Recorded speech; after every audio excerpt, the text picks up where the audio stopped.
You talk to your men about their mental health? If they can talk, they're not suffering enough.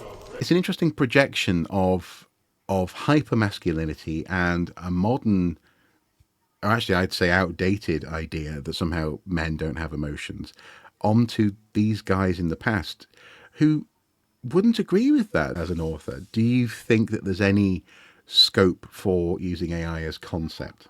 No. No. Because you are stealing other people's work. You are stealing other people's ideas. Hello and welcome to the first in what may well become a little series, certainly for me, of therapeutic exercises.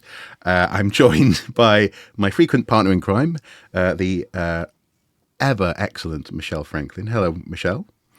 Those are high standards to live up to. But Yep. as you say, yes, therapeutic and cathartic, but also educational. Because we're going to be looking at absolutely garbage, trash, horrible AI images from Facebook, of which there are many. And so many. And more importantly, we're going to be learning the actual history behind these stupid images. And more importantly, why they're wrong and why you shouldn't trust the comments on Facebook. Yeah, and actually, it really is a thing. People who may well have previously followed Archaeology on social media via Facebook will know that I don't really post there much anymore. I post only the video content that I upload to YouTube and elsewhere, primarily because this stuff is becoming ever more pervasive. There's a flood of AI nonsense. There's a flood of what Kyle Hill, the YouTube educator and scientist, has pointed out on YouTube, a very similar fashion to that on Facebook, whereby you have sort of generic-looking groups popping up with generic-looking logos, often talking about sort of warrior fantasy wanky nonsense, and accompanying it with AI-generated nonsense, and I find it quite depressing, actually. But also, I'm hoping that just by having this available, by maybe even continuing to roast this sort of imagery, we at the very least are educate. We are education. I do agree with Mar. I still have a Facebook account, but it's private, and but many of the groups that I used to love and follow, like medieval memes and things like that, it's all just AI trash, and unfortunately, no matter how much the admins say please do not do this, they new accounts just keep popping up, and they keep making these horrible things with either Meta AI or with Google AI or with OpenAI, any other of these terrible Gen AIs that just hallucinate and invent facts of things that have never happened, or they take folk tales and they claim them as fact, and then they put them, as Mark said, they put them with a very strange image that people are not aware is not historical. So without further ado, Mark, what's the first torture for us today? Well, first of all, I've got this photo I took of it was actually a YouTube video examining AI art and generation and the state of that generation. And if you look at, these are three particular generating platforms, we can see that AI is not perfect. And we're going to see examples of this throughout today. But each one of these, if you look at, for example, on the left-hand image, you can see how arms merge into hands. You can see how the number of fingers on hands is weird and inconsistent. I think there's 6 toes on that foot there, and and this is the same for all three of these platforms. Now, this video actually was, interestingly enough, demonstrating how stuff has improved. I believe the right-hand image when you actually zoom into it, it's quite alarming. The right-hand image was an early example. Again, if you look at those feet, they're more like roots, in fact, in places than feet. What do you mean toes grow like that, right? Right? Oh, I don't know. I think they're sort of feet with sandals that have blurred into one. But the faces and the mouths, and again, hands. And a lot of us will know this already. A lot of you watching this will know this already, especially fingers and hands are something to keep an eye out for. But it's... I think the first thing, and we'll come back to this at the very end, is I particularly want your input on something at the very end as a writer.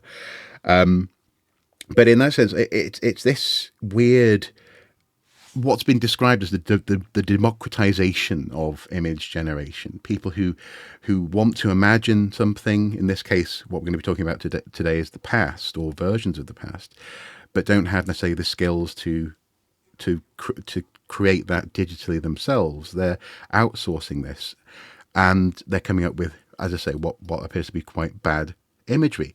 There's also, though, if we just go along to the third image in the album, generating or generated images depicting archaeology and archaeological practice, and this weird porcelain. I mean, thankfully, the piss filter isn't there on this image from so much AI, where it's all a bit yellow. But it's not. Why do you need to generate this archaeological dig? Why not use a photograph of an archaeological dig? Why, what is that tool that the guy's got next to him? What's that strangely odd short shovel? Well, it looks to me like it's the sort of thing. It's a metal version of the sort of thing you might take to the beach for digging a sandcastle. It's definitely not a trowel. No trowels in the picture at all. No trowels. Looks like one person's trying to sieve using an iPad. I hadn't thought of that, actually. Yeah, and I'm hoping those are sieves as opposed to metal bowls. But also, again, there's a sieve in the front of the frame. There's no coherence as to what's actually happening in this apparent kids event, this sort of test pit.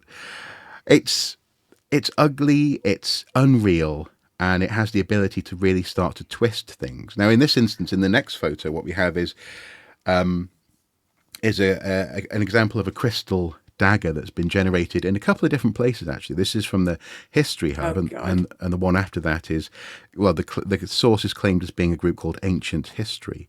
Yeah.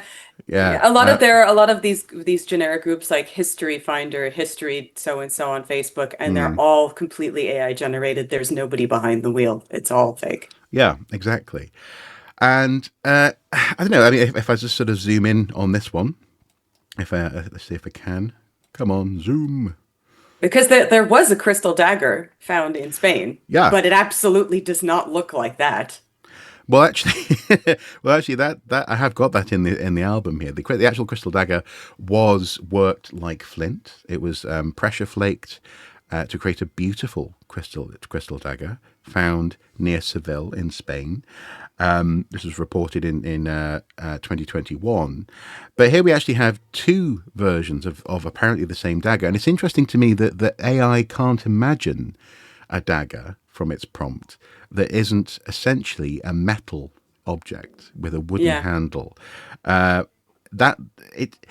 You can see where it's come from. You can see that a bot has been asked to imagine this stuff, and the photo along from that is another example of the image being generated. This one's slightly more consistent with it all being crystal, I suppose, but it looks like something that Action Man or something might hold. It looks like a toy. It doesn't, and I suppose this is from another group, Archaeology and Ancient World, apparently on Facebook. Yeah, also not real. Also not real. Yeah. No. So it's, I suppose, a question that I have throughout this, and maybe people in the comments want to comment on this below, is why? Why generate those images when I think I understand why, because AI bots are working off headlines, and a lot of headlines are sensational when they're not from actual historical or archaeological reports. And so, for example, if you see the headline that says "Archaeologist baffled by 5,000-year-old crystal dagger," baffled, that's exactly Q marks baffled song. That's exactly what the AI is going to conjure up. It's not going to think of a dagger as a flint worked rock dagger, because that's not that's not what the word dagger in English is usually associated with. Well, and it's interesting because the headline on the screen grab that I took does say specifically 5,000-year-old crystal dagger in Spain. I suppose, if you don't know what that's implying, then you may well imagine a dagger that might be used to betray someone in a Shakespearean play, as opposed to something that might be mounted onto that might be made in the way that prehistoric people made stuff. So Yeah, exactly. The crystal dagger that was actually found is dated to around 3000 BCE. Yeah. And like Mark said, it is actually flint work. When you see it, it is really amazing. But Yeah, it's beautiful. it, And also yeah. there are people today who do flint napping, who've actually used discarded glass bottles to make flint-like tools or stone-like tools. So it's beautiful and it's incredible. And sorry, you were saying. Oh, if you look at the headline that's attached to the actual picture of the dagger, the headline is "This mythical looking dagger," and so therefore an AI is going to latch onto that immediately and just make a crystal version of Excalibur because that's what it Yeah. knows how to do. The Gen AIs do not think for themselves; they're aggregates, and I think that's where a lot of this goes wrong. Is people think that the AI we currently have is not real AI. It does not think for itself. It is just an aggregate that takes information and then spits it Compiling and back out to you. synthesizing in that sense. Yeah, Yeah. exactly. Yeah. Yeah. Next, we have from the history page, also on Facebook, a fascinating rendition of the discovery of one of the most famous archaeological sites on the planet, possibly, third behind the pyramids, Stonehenge. You have the Terracotta Army. No history books record China's immense terracotta army. Farmers digging. Yeah, wrong. Wrong. Farmers digging for water in 1974 accidentally found thousands of clay warriors hidden since the 3rd century BC. Their chance discovery reshaped our view of an ancient empire. Can you tell me something that might be incorrect with this image? There's just so much. But the fact that the terracotta warriors are in loose dirt and they're just like popping up out of the ground Yeah. and no detritus, nothing on them. They're perfectly shiny and clean. Yep. Well, actually, I think the two in the background, they acted like Lassie. They were like, "Oh, friend, they're stuck in the well," and brought the farmer.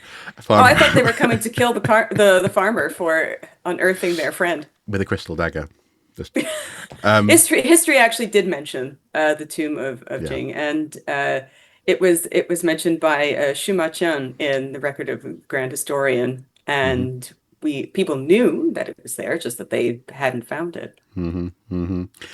Well, I think the most glaring error, if you go to the next image, is the scale of them.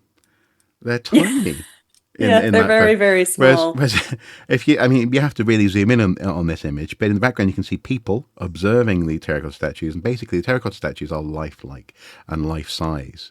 They've actually it's been suggested that each one represents a real individual, a real person, and that the AI replicates them as these tiny little cutesy little playthings, basically. What do you mean? You don't want a chibi terracotta warrior? I would love one. But I don't think that that's what this is. This isn't representative of anything real. And I suppose before we continue, I can almost feel some people perhaps typing away in the comments saying, "Yeah, but this is all for a joke. None of this is to be taken seriously." But people do take it seriously. That's the price, especially the unfactual information that was at the bottom saying that no history book ever recorded this. It absolutely did. Yeah. And also as well, if you get the joke, if you get the fact that this stuff is unreal, if you're skeptical enough to understand that, then I hate to say it, folks, you're in the minority. Yeah, which is unfortunate, and I don't say that as in a snobby way. I say that in a statistical way. And next, we come on from, I suppose, some real world history to some biblical history and mythology, in fact. So this is actually quite a tame one. This is from Lost World Museum on Facebook. And this is quite gentle in so much as it's a rendering of the final moments of... Is it gentle, Mark? It starts off with the word fact. Is that really fact? Hey. Are you disputing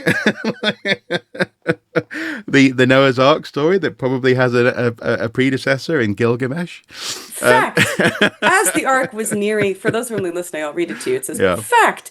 As the Ark was nearing the end of its voyage, it was directed to its landing spot, which was a volcanic mountain forming underwater. As it rose, the Ark was protected within the few peaks of Mount Ararat's top portion, and finally settling into the valley, 15,000 feet above elevation. There is no evidence for No, this no. whatsoever. A lot of people point to, what is it, a specific site, the Duripinar site Right. that has that very strange vaginal shape. Mm-hmm, mm-hmm. And but that was not it's not a it's not a volcano. No. Well, but also as well, again, even the facts that this fact apparently actually contradicts itself. Was this a volcano forming underwater? Or was it a mountain that had been recently flooded? Remember, the flood only lasts for, was it 40 days and 40 nights? 40 whatever? days and 40 nights, according to the story. Yeah, and that's not long enough for a volcano to form, and it's certainly not long enough for a volcano to form. Maybe it is, Mark. How so- do you know? Facebook told me. No, but also, in that sense, it also says that Mount Ararat is a sheltered place and a mountain, not a volcano.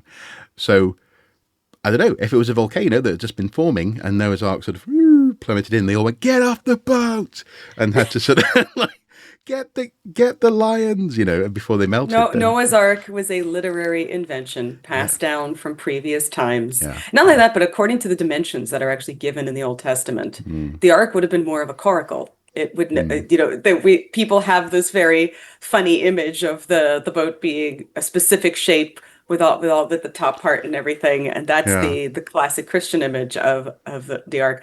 But according to the actual dimensions that are given when the portion of the Bible when God is telling Noah how to build the Ark, it would not look like this. And I highly recommend everybody go read Dr. Irving Finkel's The Ark Before Noah. And he even had a special about it, and they made a real ark fitted with bitumen and maybe not a tar substitute because bitumen is carcinogenic. But all the time you'll see headlines like archaeologists found the ark. When if you actually read the research that is being done near this site that this thing is talking about, the team has said several times that it is not possible to say that the ark itself was ever there, ever. No. and it's interesting for a couple of reasons. In so much as I do know that there are people who have grown up with this sort of background myth, this very sort of 90s pre-internet kind of idea of, oh yeah, somewhere whoever they are, have found Noah's Ark, and it just meant that you could just sort of have a little bit of.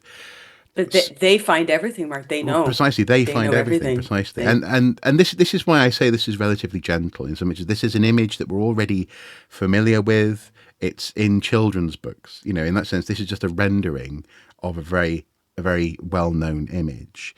But next we have something which is definitely new and different and very funny. Very funny, I guess. This is a selfie of a very Scandinavian-looking Noah. Very Scandinavian-looking Noah, yes. With some robes that have some amazing thread count on them, I have to say. Incredible thread count.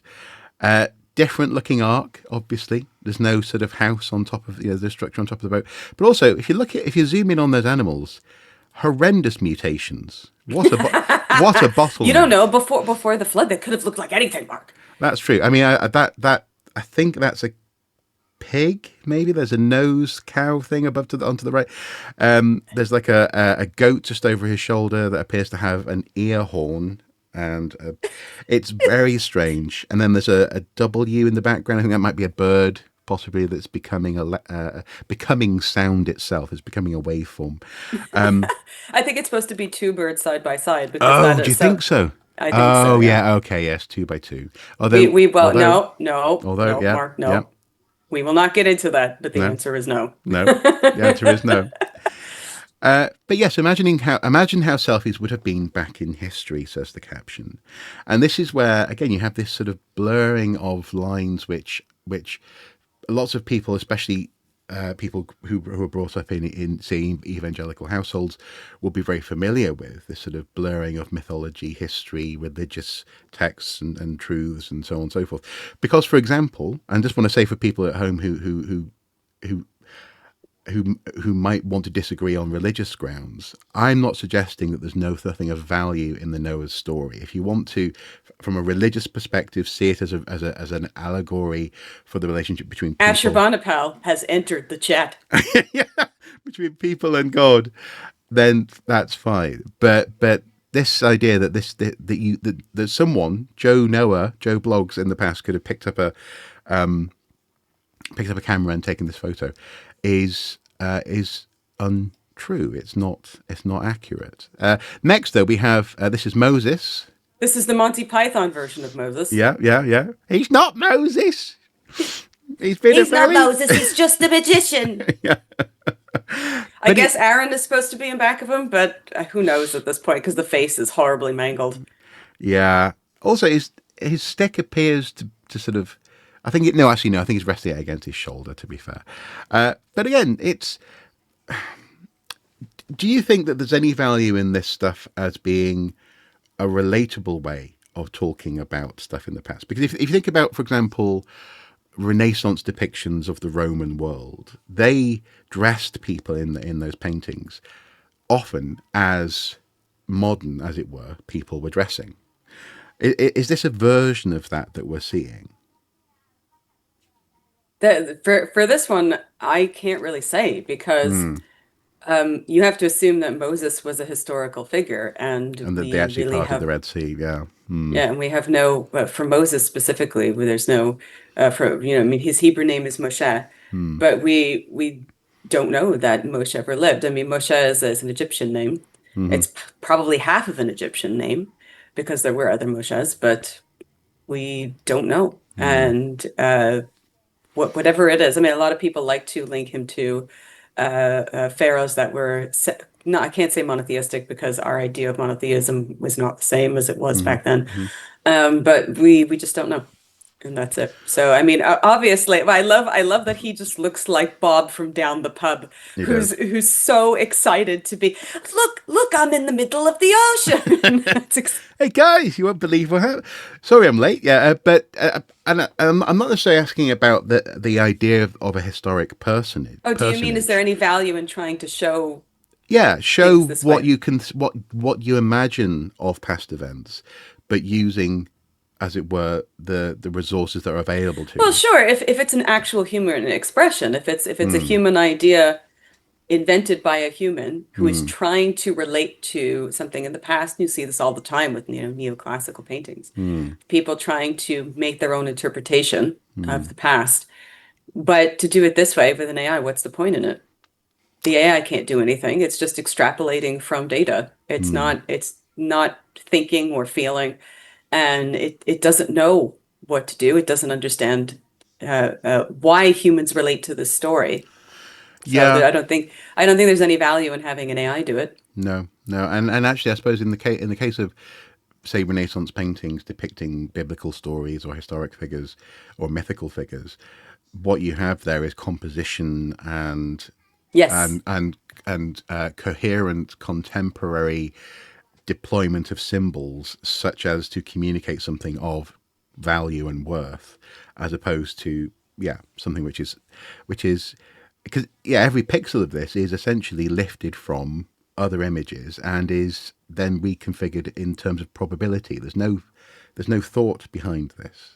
There's no concept of the value of the image. Next we have Jesus offering massages. Offering a massage. I mean, I wouldn't ignore the Jesus massage. No, that's that sounds pretty good. Is he offering for free? Especially if he just could take away all your ills, all your your pains. I wouldn't ignore the Jesus massage. No. But it's interesting. So here we have next Ancient Facts. This is another Facebook group. At Supper with Friends. This is where again I come back to this question of relatable depictions of well-known stories. Well, very inclusive because I guess Mary's there. This is true. This is very true, actually. To be fair, they don't say it's the Last Supper. Oh, fair enough. Yeah, That's true. yeah. It could just be supper. But he's like, hand me that. I'll charge you. I'll get your battery back to 100%. Turn that off. Well, first of all, I mean, the image in general of Jesus with the long hair and the blue eyes. In this image, he doesn't have blue eyes, but nobody knows what Jesus looked like. And even the Bible says the Messiah would look like different things. In some places, it says you won't know what he looks like, or he'll look like a regular person, etc. So nobody knows what Jesus looked like. Jesus looks different depending on which culture is trying to depict him, and that's it. In Ethiopia, the saints and Jesus are black, and so this whole concept of Jesus having the long wavy hair with the very trimmed, very neat beard, this all started in around the 7th century, based on the legend that Jesus healed a king in Turkey, and that the miraculous image of his face was imprinted on something, and so therefore I know what Jesus. No, nobody knows with Jesus. There's lots of legends as to what he looked like and why. In Western Christianity, between the 11th and 14th century, they started to this whole thing of like us knowing what Jesus looked like really started to, and the impression of his face really started to kick off. But we do not know what he looked like, and the Turin Shroud is still fake. The Turin Shroud is a piece of art. It's still fake. So even though this image is fun, we don't know. Also, I mean, they're painting him to what we would find attractive. So this is all by modern beauty standards. I mean, essentially, they're making Jesus look like Jim Caviezel, who played him in The Passion of the Christ. Yeah. And again, this is a very attractive depiction of Jesus, but it's a depiction that we today in our culture would understand, whereas other cultures completely dismiss this idea. So yeah. But again, Mark, ancient facts. Yeah, this leads us into a more ancient facts, and actually this whole sort of genre of ancient selfies. So here we have a bunch of guys apparently taking a selfie inside the Trojan horse. This, though, is not history. This is mythology. Yeah. It's a Did the Trojan Wars happen, Mark? I would be amazed if it did. but even again, as in terms of what it's showing, it doesn't look like a coherent structure. There's no way you're sneaking into anywhere with that many holes in it. The face in the background is somewhat divorced from the helmet that he's wearing.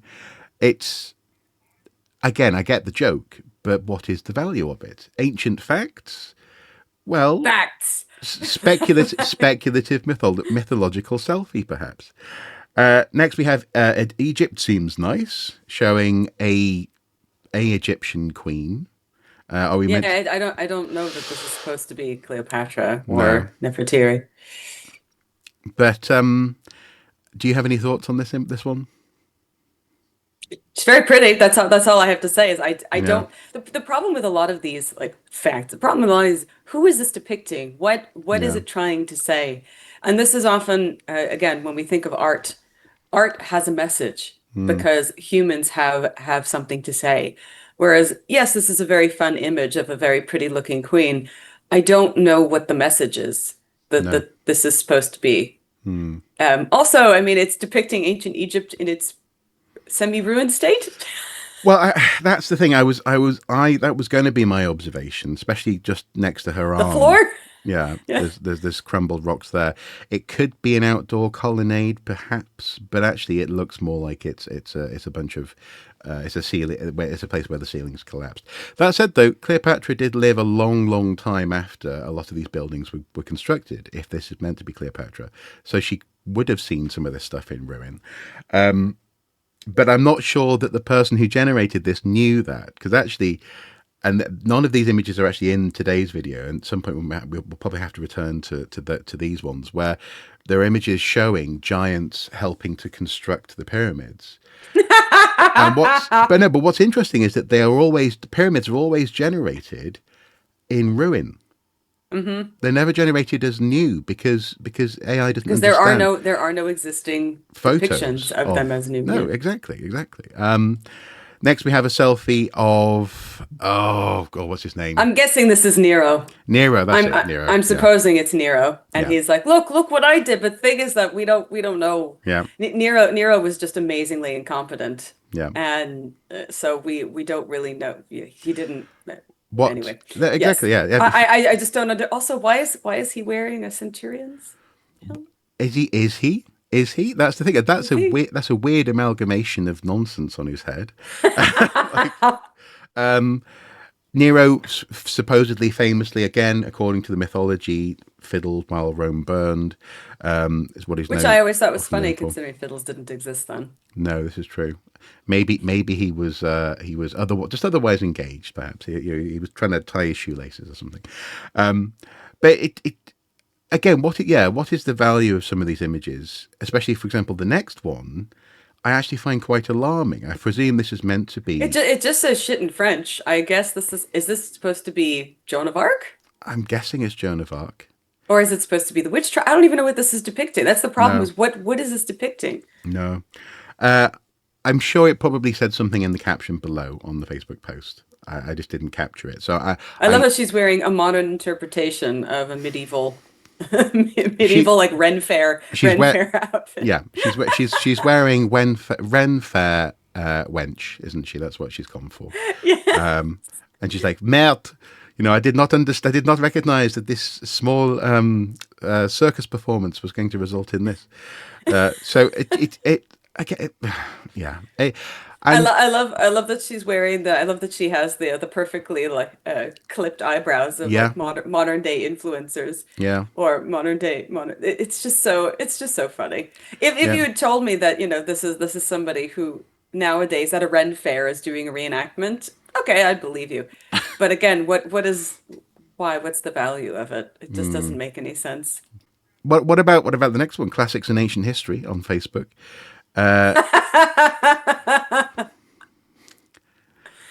First of all, let's just get out of the way that the whole Cyclops elephant bone theory has been completely debunked.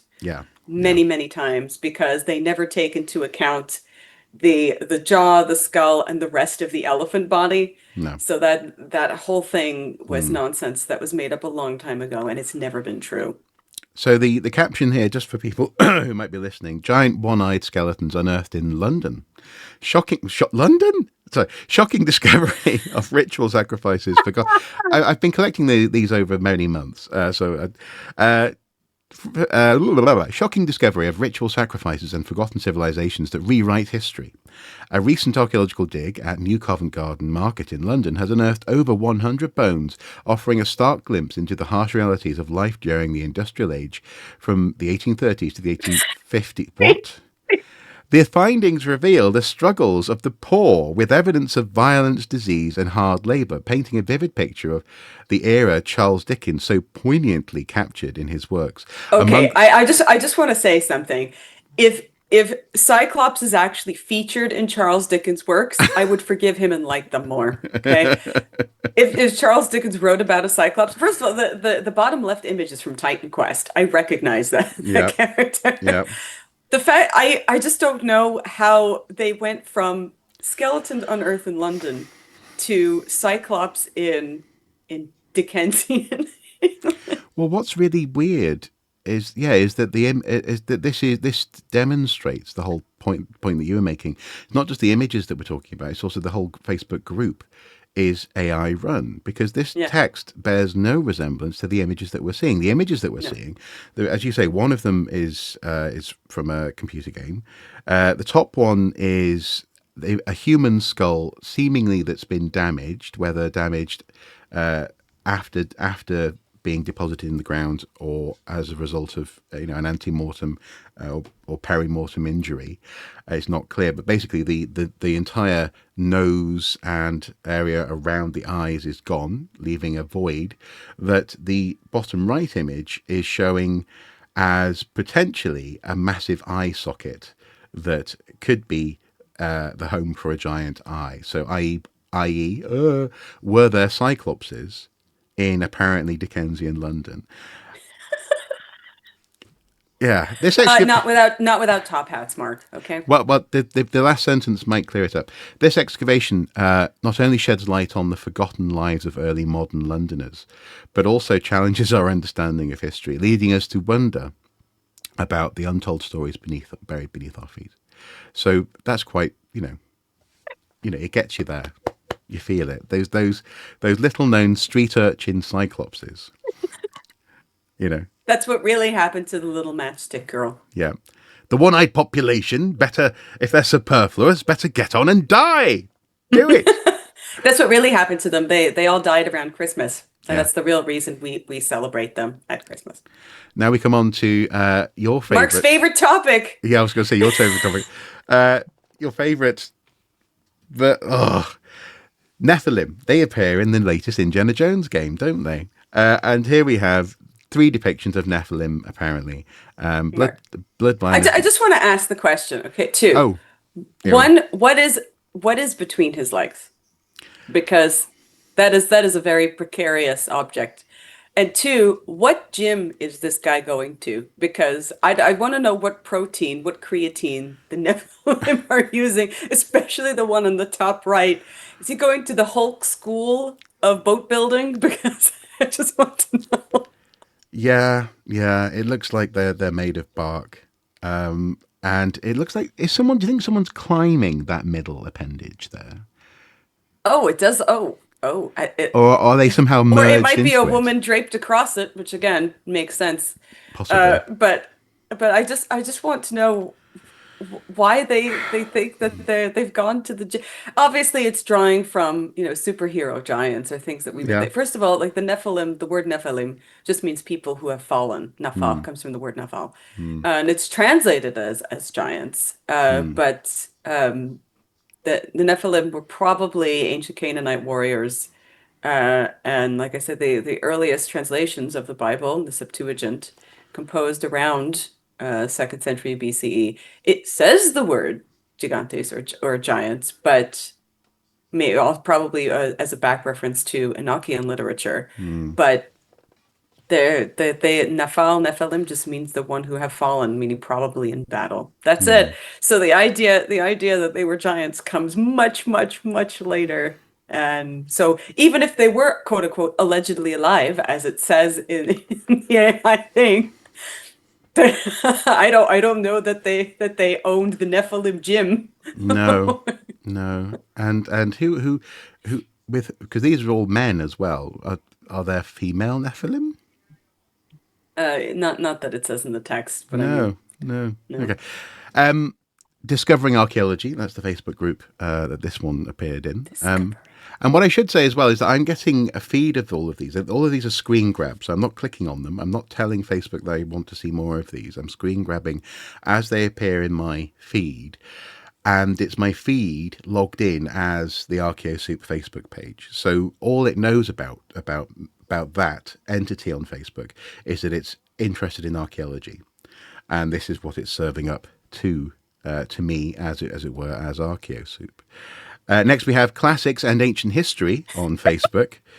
I don't even know what this is depicting because it says Amazon's 4-legged skeleton. There have never been skeletons found with 4 legs. No, but we've just had the Amazon days. So yes, sorry. Yeah, so these are prime day skeletons. These are prime skeletons, yeah. Yes. Human history's twist in the Amazon rainforest. Archaeologists discovered a unique skeleton with 4 limbs and a large skull.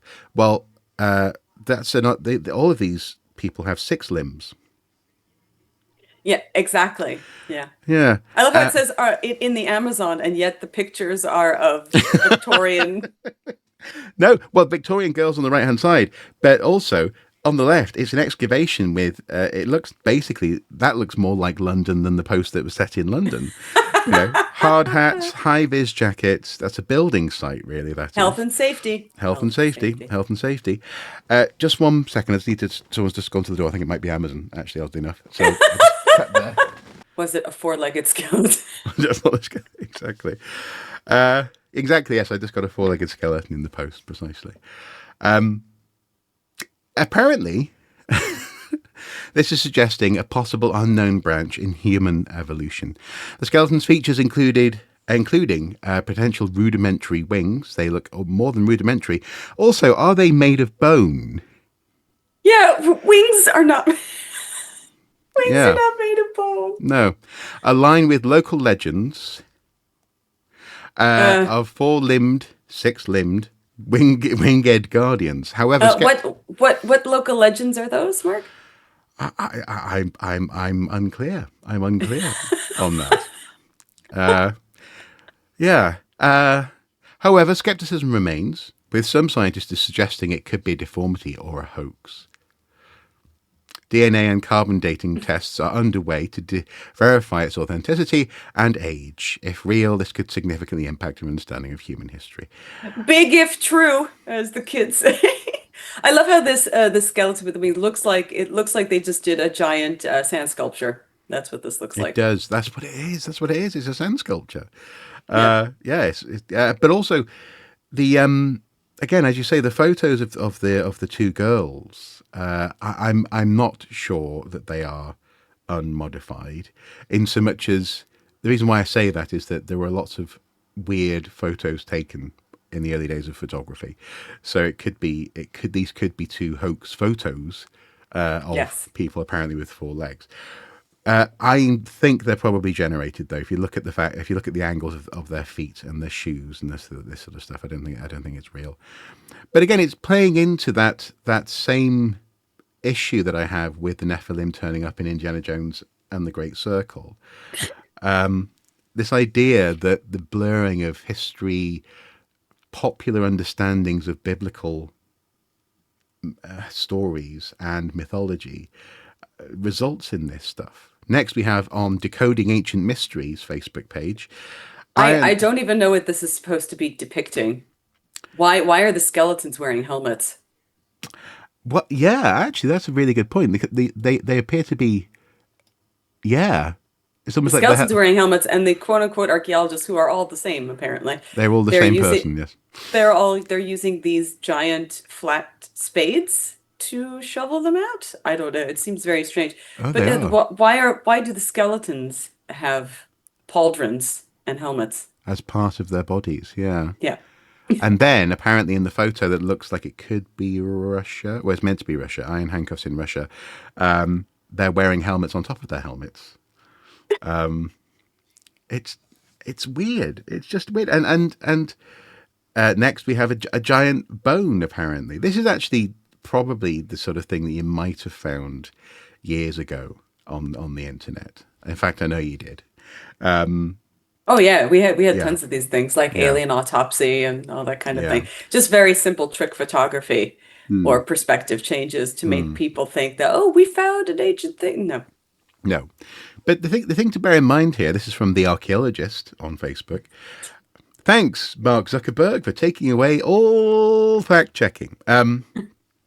No, in this instance, something just to bear in mind is, if there are Nephilim, if there are giants on Earth, what is their actual flipping scale?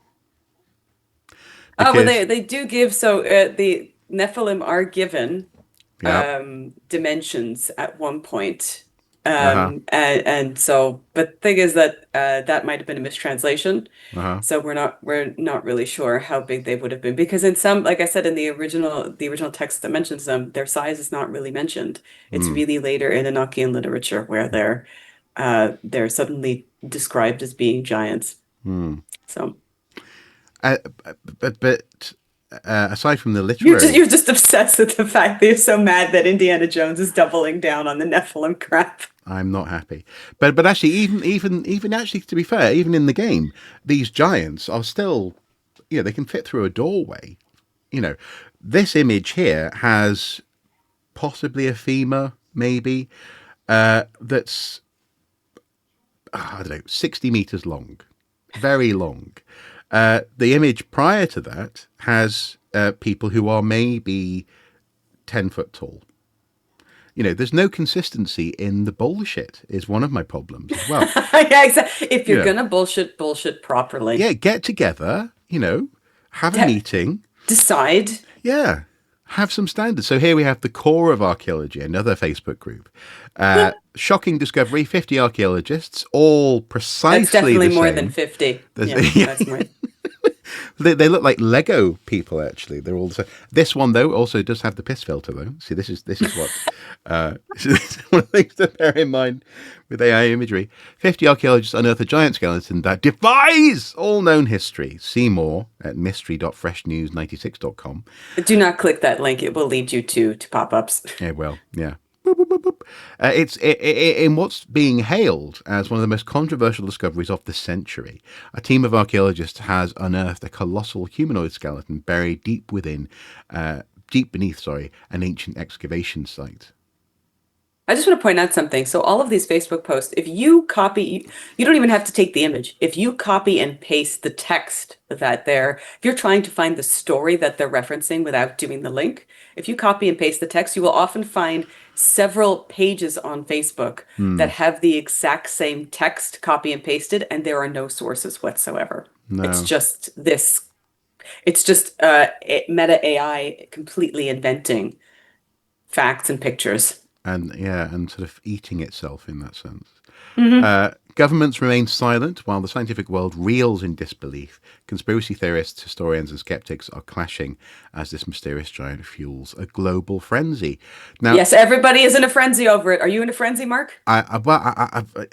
Yes. You're not frenzying hard enough. Frenzy faster. I need to frenzy more. Yeah, be more frenzied.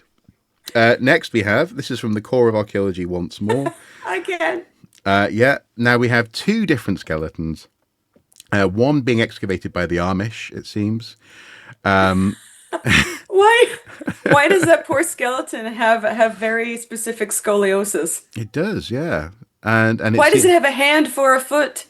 The other one has lots of extra ribs and appears to be made partly of sort of, looks like a paper mache sort of skull almost in the ground. But a discovery straight out of myth and legend. Archaeologists have uncovered two colossal humanoid skeletons buried deep beneath the earth in what experts are calling the most jaw-dropping. I see what they did there. That's Yep. your level pun. I didn't even notice that. No. Towering far beyond the height of any known human species, these skeletal remains have sparked a global frenzy. Are they ancient giants from forgotten civilizations, or evidence of something even more extraordinary, with dozens of researchers on site, the world watching? And the world watching, this excavation could rewrite everything we thought we knew about our past. It's not true. Next we have mystery history. Giant sword. Now, that sword could not be wielded by the people that you saw in the previous image. The scale is off. So just have consistency. Forged from a single slab of weathered metal, it suggests a forgotten titan, a being beyond human memory. Oh, titans now. At least not Nephilim. Yeah. No records, no myths, no skeletal remains. Apparently with a 13th century scabbard. Okay. Yeah. And no skeletons. No skeletons. Those poor men who discovered the thing, they're just looking like, oh man, I thought there was going to be something else here. You want to go for lunch? We have Nephilim helping build things. Nephilim have become Bob the Builder, apparently. Bob the Builder, yeah. So these guys are working to code. They have steel toe cap boots, hard hats, because, Listen, safety first in modern days. Yeah. Nephilim never had to deal with machinery. Yeah. Now they do. Lost World Museum on Facebook says, so stay with me on this till I finish. If Noah and his sons were still giants. There is nothing in the text that ever said that Noah, Shem, Ham, and Japhet, who are the three sons, nothing that says they were related to Nephilim, nothing that says they were larger than anybody. And nothing. But you know what the text does imply? That they were a bottleneck for humanity. So, if they were still giants... I have to disagree there, Mark, because according to the text, there are humans before the flood, and then after the ship sails and the boat lands, they mention humans again. Oh, they bump into more humans? Yeah. Oh, it's a little bit like the Garden of Eden, where they bump into more humans somehow. If they propagated this giant gene for a few generations till the environment and perhaps other factors like 1% genetic degradation reduce their natural makeup, while humanity was still ultra smart, strong, tall, and long lived, could these people satisfy the legends left to us by the indigenous people that giants were original builders of early megalithic structures around the world, like the foundation stones at Machu Picchu? Oh, maybe that's what Machu Picchu is for, Mark. Maybe Yep, yep. maybe the Nephilim have built it. This is going to go into that video on Machu Picchu, obviously. These Oh, is that what they're building? Are they standing building at Machu Machu Picchu. Picchu? Yeah. Is that why they have perfectly shaped sandstone bricks? Yeah, exactly.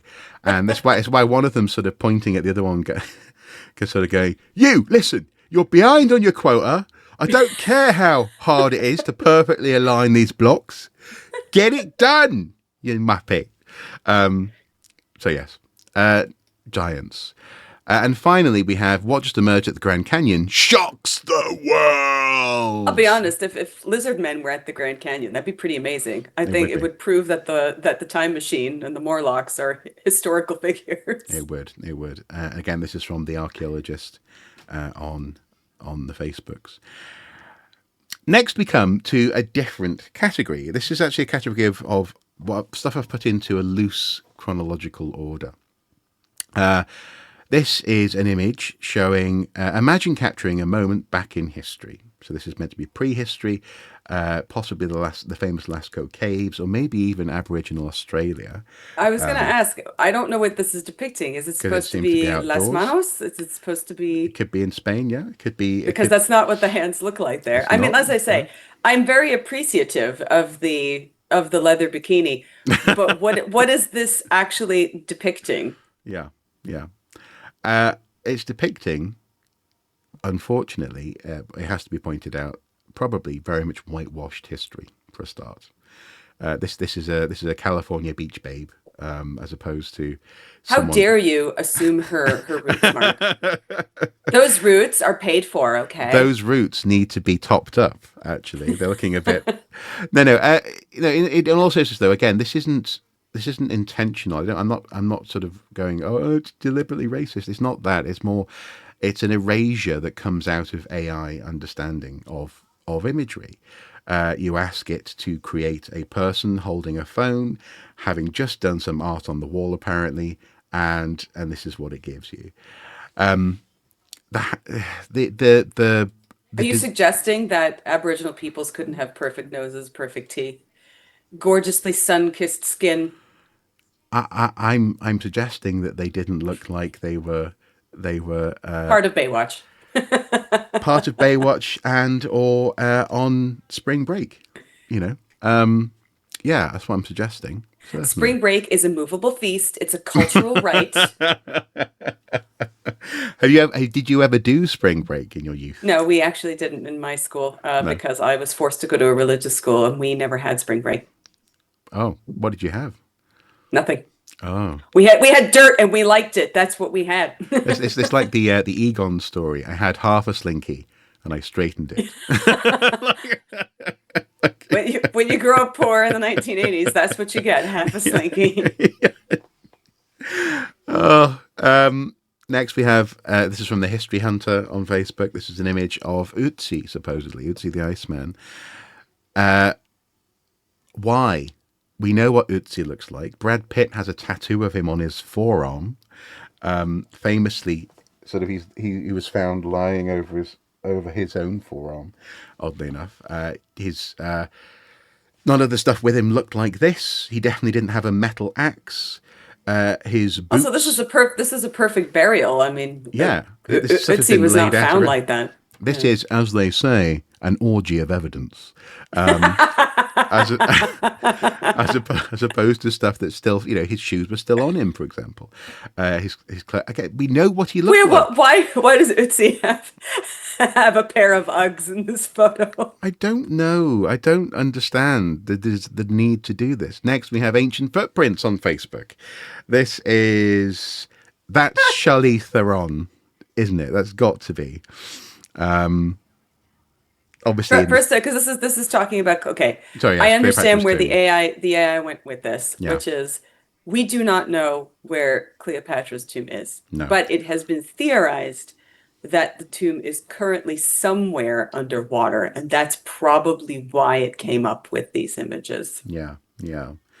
Archaeologists have uncovered what appears to be the long-lost tomb of Queen Cleopatra beneath a hidden underground tunnel near Alexandria. But it's not just the tomb that's causing a stir. Strange artifacts and eerie inscriptions found inside suggest terrifying secrets that challenge everything we thought we knew about ancient Egypt. History may never be the same. Is Cleopatra and Antony's tomb, is that really super ancient Egypt? No, no. I was just going to say everything that they're referencing here looks like thousands of years prior to the classical world. Egyptian iconography, statues, art, which simply wasn't current when Cleopatra was around. Nope. Nope. Next we have, this was actually promotional AI. This was the armor is great though. I have to say it is absolutely fantasy, but Yeah. it is great. I really do like. It looks like it belongs in Xena, to be honest with you. It did, yeah. Xena the Warrior Princess. I can understand that. Can you tell me where that strap's going?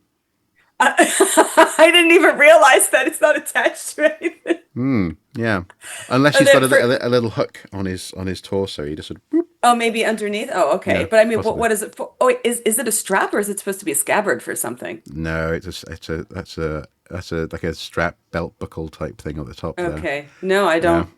If you look don't if you know. look at the balance between the right and the left of those sort of brooch-like attachments for the cloak, they're very different. There's no sort of symmetry between the pauldrons. There's no symmetry really down the middle of the artwork. But either. some of the gladiator armor was asymmetrical, but it obviously did not look like this. There It were many didn't- it different. didn't- It didn't look partly melted. No, in No, places. No. there are many different types of gladiators, and each type had their own arms and armor. And gladiators, first of all, gladiators wore a helmet. They did. We Yeah. had their helmets, and they had some type of shield. Although the types of shields and helmets obviously varied between combatants, but this man with his with his gorgeously coiffed hair. I mean, he's beautiful. Oh yes, he does fit our idea Yeah. of being a stunning man who goes to the gym. I mean, But- let's face it. You wouldn't waste this man as a slave in the Oh, ring. absolutely. No, you would, but not in the ring. Yes. Yes. Exactly. Yes. No. He's far too pretty to Yeah. bash that face. Yeah. Exactly. Yeah. But there you go. This was promotional to promote Gladiator 2. This was I can't believe that this is official promotion. This is Yeah. embarrassing. It is embarrassing. Well, so is the movie, so it's okay. Next, we have another one of the selfies, ancient selfies from Ancient Facts. Another gladiator. This is like, This is Alan Richmond. yeah, This is Reacher. yeah. This is You know Reacher. what? I'd love to see him as a gladiator for sure. You'd love him to. You'd love just to see him doing anything. You'd love to see him read the. I'd phone really book. love to see him washing the dishes. That would be great. Yeah, exactly. That's the perfect combination. If this Alan Richmond like gladiator man came Yeah. to wash my dishes, I'd be like, yes, sir, you may do that. Thank you. Yeah. Keep washing the dishes. Yeah. I was going to say at least the armor in this one is a little bit better, but I mean, he's missing the arm piece and, It is a bit better. I mean, you do get some asymmetrical gladiatorial setups like that. You can have an arm which is basically going to be front facing, and the other arm won't have. So this is less visually disturbing, but it's still one of those selfie types. Next, we have a fascinating one. This is from the history page on Facebook. this one makes me laugh. The history page is very infuriating. I see some of those things a lot, and people really, really believe those things. First of all, I mean, okay, so this is talking about Flamma, who was a very famous gladiator. Flamma was a man. Why are there two women in centurion armor with booby armor? Booby armor. So it's like it's MMORPG type armor going on. Again, it's beautiful armor, but it's absolutely not historical. And like I said, Flamma was a man. Flamma means the flame. Yeah. He was a Syrian gladiator Yeah. that was under Hadrian. Everybody, he's very famous. So I guess maybe the AI saw flamma and immediately thought of it, it might have been a woman. Quite But possibly. But yeah, is it which one's meant to be Flamma here? I suppose that's a I question. don't know. I'm not sure we can see what's happening to her right leg. Oh, that's definitely gone. It's She's gone just standing. I on was the right thinking hand her left side there. arm is gone too. Yeah. Also, notice, and again, this is something actually that I think we are, as modern audiences, somewhat inured to, especially in Hollywood. If you think about, for example, Robin Hood. I was going to nearly said Men in Tights. Then Robin Hood, Prince of We're men, yeah, we're men in tights, tights. The arguably the better Robin Hood. Yes. Robin Hood, Prince of Thieves. No. That Let's all of the medieval castles are in fact ruins. They're ruins. Yeah, ruinous. and so the Colosseum here is also ruined. Is a ruin. So but it's not immediately obvious to you, even as an archaeologist, you don't immediately go because oh that's wrong because it's ruined, because we're used to seeing these things like this, and again it's because AI is drawing on what it can see online. This one's interesting. This next one, the Dacian Falks forced Rome to redesign its armor, showing even the strongest empires had to adapt to new threats. Except that's not what a Falx looks like. It's not what a Falks looks like. Are you saying it's false? I knew. Oh, jeez. Cue a visual of me dying on screen. So the next image That's not a shows the Dacian Falks. or a Thracian No, Falx. no. The Falx is just a sickle that was sharp on the inside edge, and Yeah. it did not look like that. No, but also again, take a closer look. The sword that the guy's has in his right hand. It has a scabbard on. No, it doesn't. No. Oh, is that not it's it? a blade with ropes. Well, actually, maybe it starts as a scabbard and then becomes a blade. Actually, at the top, possibly. So it looks, and actually, that's very much a reference to that's drawing from Braveheart. There were No. swords that look like that in that movie, but also the perspective on the cross guard is weird. It's sort of melted on one side. I mean, we're going to come to a very weird one in Paris showing Vikings that I was talking about the other day. Ancient Egypt. Sad tears from Mark. Mark makes sad archaeology noises. Yeah. Next, in a group called Ancient Egypt. on This one Facebook. made me laugh. Yeah. When I looked at it, I thought, okay, there are barrels and chests from like random different time periods. Yeah. It says world record amount to amateur metal detect. Okay, What? how did the metal detectorists find 4 million pounds worth? First of all, this is a lot more than 4 million pounds worth of gold. Yeah. But how did they find? Oh, this is a wine cellar rigged up with electricity. Yeah. Yeah. with different barrels and chests from all different periods in history, Yeah. Yeah. and all the gold is pristine. Yeah. It's all polished and shiny. Yeah. This is the end of National Treasure. That's what it is. That's what it looks like. And again, what's it got to do with ancient Egypt? Nothing. But also, what But a record amount, Mark, a record amount. record amount? And again, if you look Nicolas Cage's head is gonna pop out of one of those barrels that he's in. I just go. I want to take his face off. But interesting, if you look at the wording of it, the way it's two amateur metal detectorists have discovered a 2,000-year-old treasure worth £4 million after 9 years of discovery. What does that mean? It doesn't mean Nothing. anything. It means nothing. 3.1 thousand likes and hearts, 66 comments, 45 shares. This is something which I find fascinating, and I know that this episode is quite long, folks. But I'm hoping that these blocks, these chapters, are useful as a breakdown, because this next image, it's talking about a very popular topic online. In this instance, in the 13th century, old Icelandic sagas warned Vikings to steer clear of Scotland, describing it as a No, this text is just completely false. describing it as a land of fierce locals, terrible weather, and a language no Norseman could understand. Bullshit. Not least There because is no saga that states that. No. Not even Orkney saga, But because also- they colonized. They yes, colonized they had lots. been there long before the 13th century. Yes, Scandinavian Scotland. I mean, they were there a long, long time So this ago, this is from this the this 8th century. They were there from the 8th to 15th centuries. this is the And 1200s. You yeah, know. exactly. They were there since 8th century. And they were in the Northern Isles, Orkney, Shetland, obviously, the Hebrides. They Firth of Clyde. They were there, and they were also Ireland. Katniss Sutherland. Uh, they I do not know what this text is even talking about, Yeah. because uh, obviously the Orkney saga talks about this. So I don't know what this But is also look talking look at about. but also look at that sail. There's no bottom. It's just a sad flap dangling. Like, This looks like, you know what this looks like? This looks like Skellige in Witcher. That's what this looks oh like. yeah, yeah, I suppose. But even actually, to be fair, and this is something that I've been meaning to talk to you about away from our time recording. Skellige is a fascinating combination of Northern Irish, Yes. Viking, Yes. and some others. But also, just the thing though that I find that this next little block that I'm finding fascinating is it's called empowering facts. Facts, Mark. Facts that empower you, presumably implying stuff to do with your own identity, your own history, confidence that you can have either in the facts or in yourself because of these facts.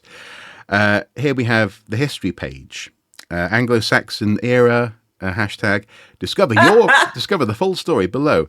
Britons hired defenders, turned conquerors around 410 AD, seizing the land they were paid to protect. This began Anglo-Saxon England to invaders. Welsh now meant foreigner. No, it didn't. No, it didn't. No, Welsh meant foreigner. And the people on the island didn't call themselves Welsh. It didn't come to mean anything. Again, if you look at what they're wearing, it's a hodgepodge of nonsense. And again, the history page is meant to be sort of Where does the word Wales or Welsh come from, Mark? Welha. Yes. Yeah, foreigner, basically. Yes, Yeah. exactly. So Welsh now meant foreigner? No, Welsh meant No. foreigner to possibly these people. Again, I'm not sure. What are they depicting there? That's a four-masted. Actually, what? I don't even know what kind of boat that is. It looks Scandinavian to me. But which isn't.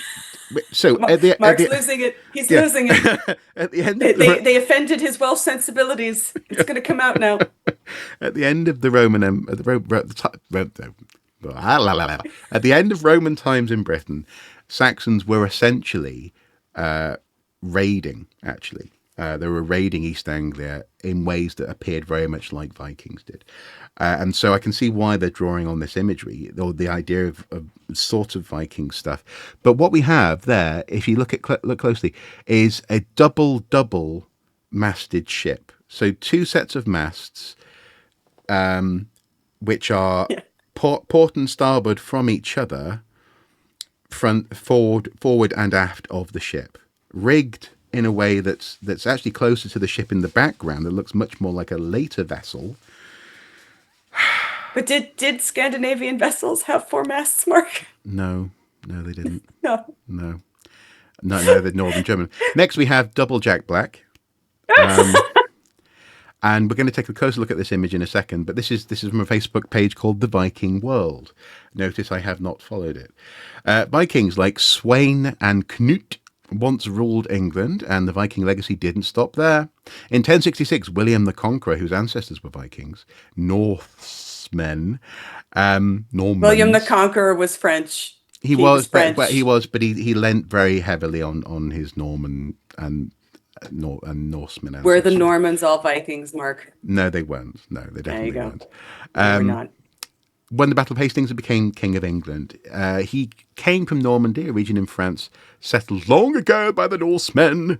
Every English king and queen since then, including Elizabeth I, can trace their roots back to William and through him to the Vikings. Okay, now let's take a look at this photo, shall we? You just give up and just go. Okay. Look at the boss on the shield. The boss is not central on that shield. No. What is that? What is that dagger that he's holding? The dagger come sword thing, which has a weird non not. I'm losing my words. On either side of the blade, the handguard is not consistent. Merges with another blade that apparently is also partly maybe a button on his front. His friend has a. Here we're coming back to a leather cross brace that sort of merges under something which is riveted into a leather apron. It seems. It's just nonsense imagery, and also these guys are very large. These Again, I want to know, what gym are they going to? I think they're going to the Eat a Lot, and obviously I can't talk. I'm not exactly thin, but these are big people. Is that's the AI drawing on you, Mark? Yeah, that's what it is. Yeah, that's what it is. It's drawing on me. Yeah, and you can see the left one is wearing a wig. These are like classic, the classic peak wigs, the cosplay wigs. Yeah, no, they are. Yeah. Oh, actually, it's very. Speaking of The Witcher, it's very Henry Cavill in The Witcher. Yeah. So yes, I'd take him for King Canute. That's fine. Also, the furs as well. Yeah, the furs are the fur capes are just silly. Yeah. Next, we have this. This is one you're going to like. This is from the History Archives on Facebook. For over 130 years, this high-status Viking warrior grave was assumed to hold a man. DNA analysis in 2017 revealed the truth. The commander, did DNA say it was a commander? Buried with a full set of weapons and horses, was a woman. Yeah, I've seen this exact meme the opposite way, where they say it was a woman. Like, was it fact? A man. A man. Yeah. Again, I'm not sure there's anything here that looks like an actual burial. He has a sword for a leg. A sword for a leg. Well done. Yeah, that's something. Yeah, well done. Yeah. A weird sort of, again, mangled axe shape. Just stuff, blocks and shapes and stuff which is, when you squint, looks like something, but actually is not. But the thing is, this is connected to another version. This is meant to be the same burial, believed to be, and also from the same website, from the same group, History Archives. Believed to be a male for centuries. Wait a minute. Why does he have a kettlebell? Yep. Kettlebell there. Oh, wait, we found it. We found the gym they've been going to. Yeah, okay. For the gains, yeah. Believed male for centuries, a 10th century AD Viking warrior grave revealed a female by DNA in 2017. Her burial with weapons in Sweden challenges past views on Viking women. The thing is, there was a real burial and there was real research. This is not what it looked like. And finally, we have an image seemingly of the woman meant to be alive. Actually, why is she wearing a steps outfit? Well, yeah, she's looking a bit like she's from the steppes of Russia. Yeah. For 100 years, archaeologists believed a powerful Viking warrior buried with swords and war horses was a man. DNA analysis in 2017 proved them wrong, revealing that high-ranking commander was a woman. This is from the history page. So it's the way that these empowering facts, that these things that may well help you to feel some sort of pride, or in something, whether it's the idea of, or just inspire you to have an idea that in the past society wasn't as you might have imagined it previously. Again, they all draw on junk imagery, nonsense. Yeah, and notice how absolutely none of these are about Africans. That's a very good point. Yeah, that's a good point. And actually, speaking of which, the next one, this is a part of a video. And again, if we do a future episode, we may look at video content. It's part of a video made by VEO3. This is the Google video generation engine that does imagery, sound effects, and voice. And if the comment that I've highlighted there is unfortunate, but it's in the context actually of the video itself being an interview with a Viking who's in the middle of a raid. I think there's a sheep on fire in the background there.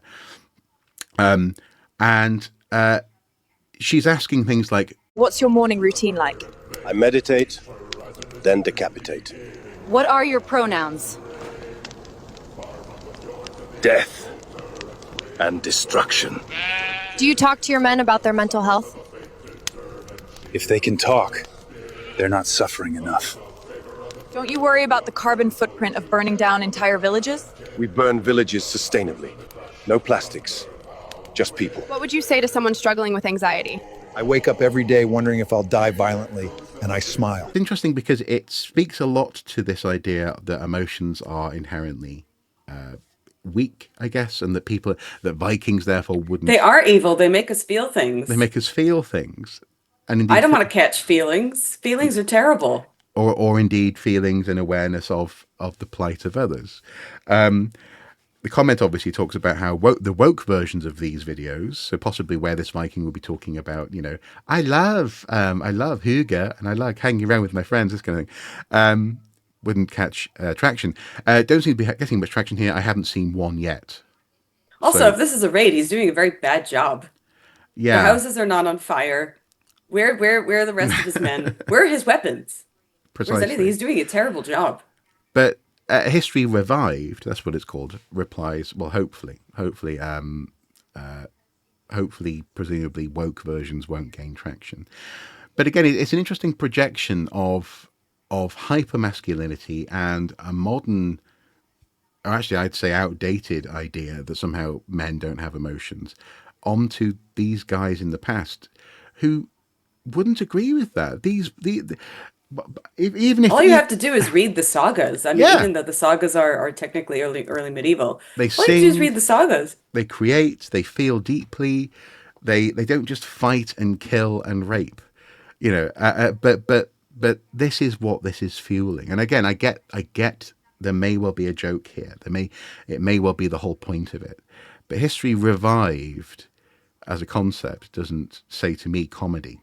It says to me that it's an attempt to portray something that they consider to be true about the past. Next, it's another ancestral. This I have a bee website. in my bonnet over. This is like the Green Man for me. Yeah, There yeah. is no. First of all, the text says that a saga scrap. There are no scraps.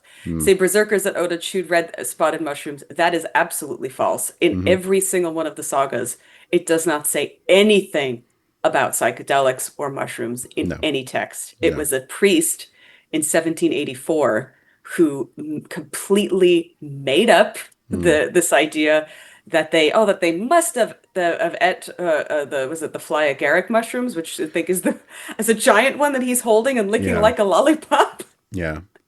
But those mushrooms cause severe cramping and nausea, and you would not be able to fight on those things.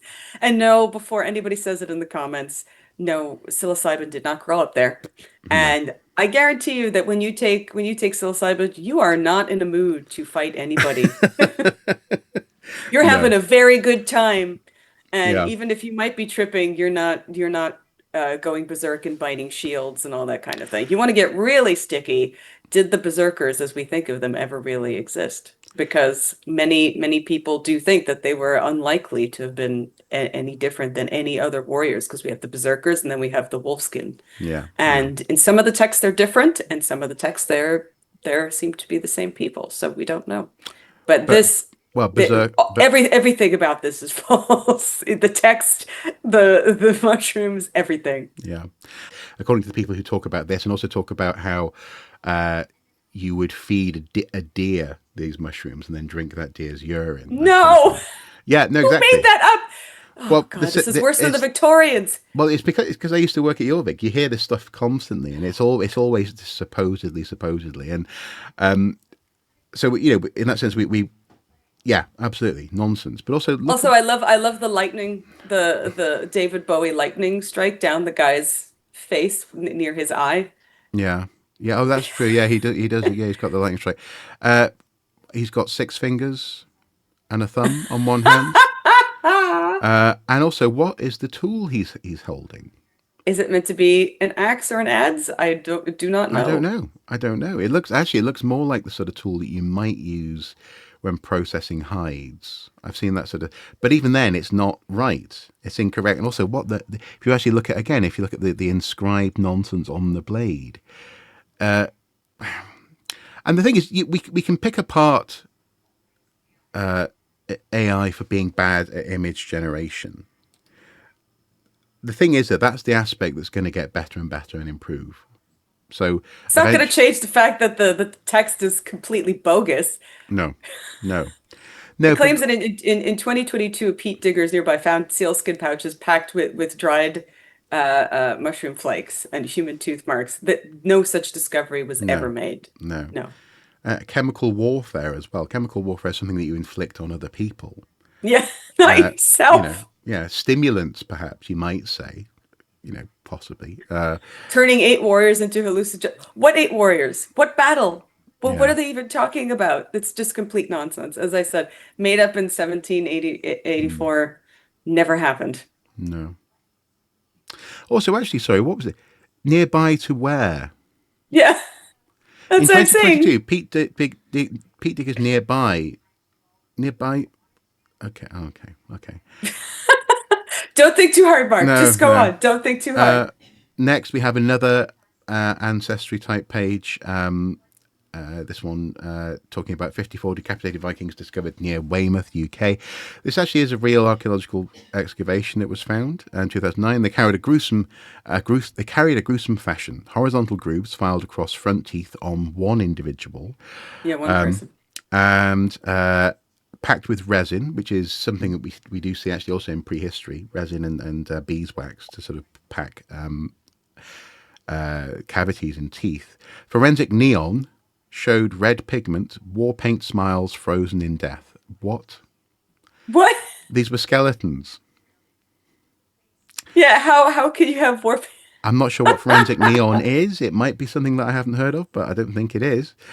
Carbon-14 and Norse metalwork confirms raiders executed circa 1002, perhaps during Aethelred's St. Brice's Day massacre. So the St. Brice's Day massacre is something which people suppose is connected with this. What's interesting though about this post is that in the comments to it, there was lots of people, and this happens a lot with the Viking stuff, people commenting on the appearance, the racial appearance, as far as they're concerned, of the individuals in the post. So people were saying that the guy on the left-hand side doesn't look like he's a Viking. Yeah. Or Viking is not a race.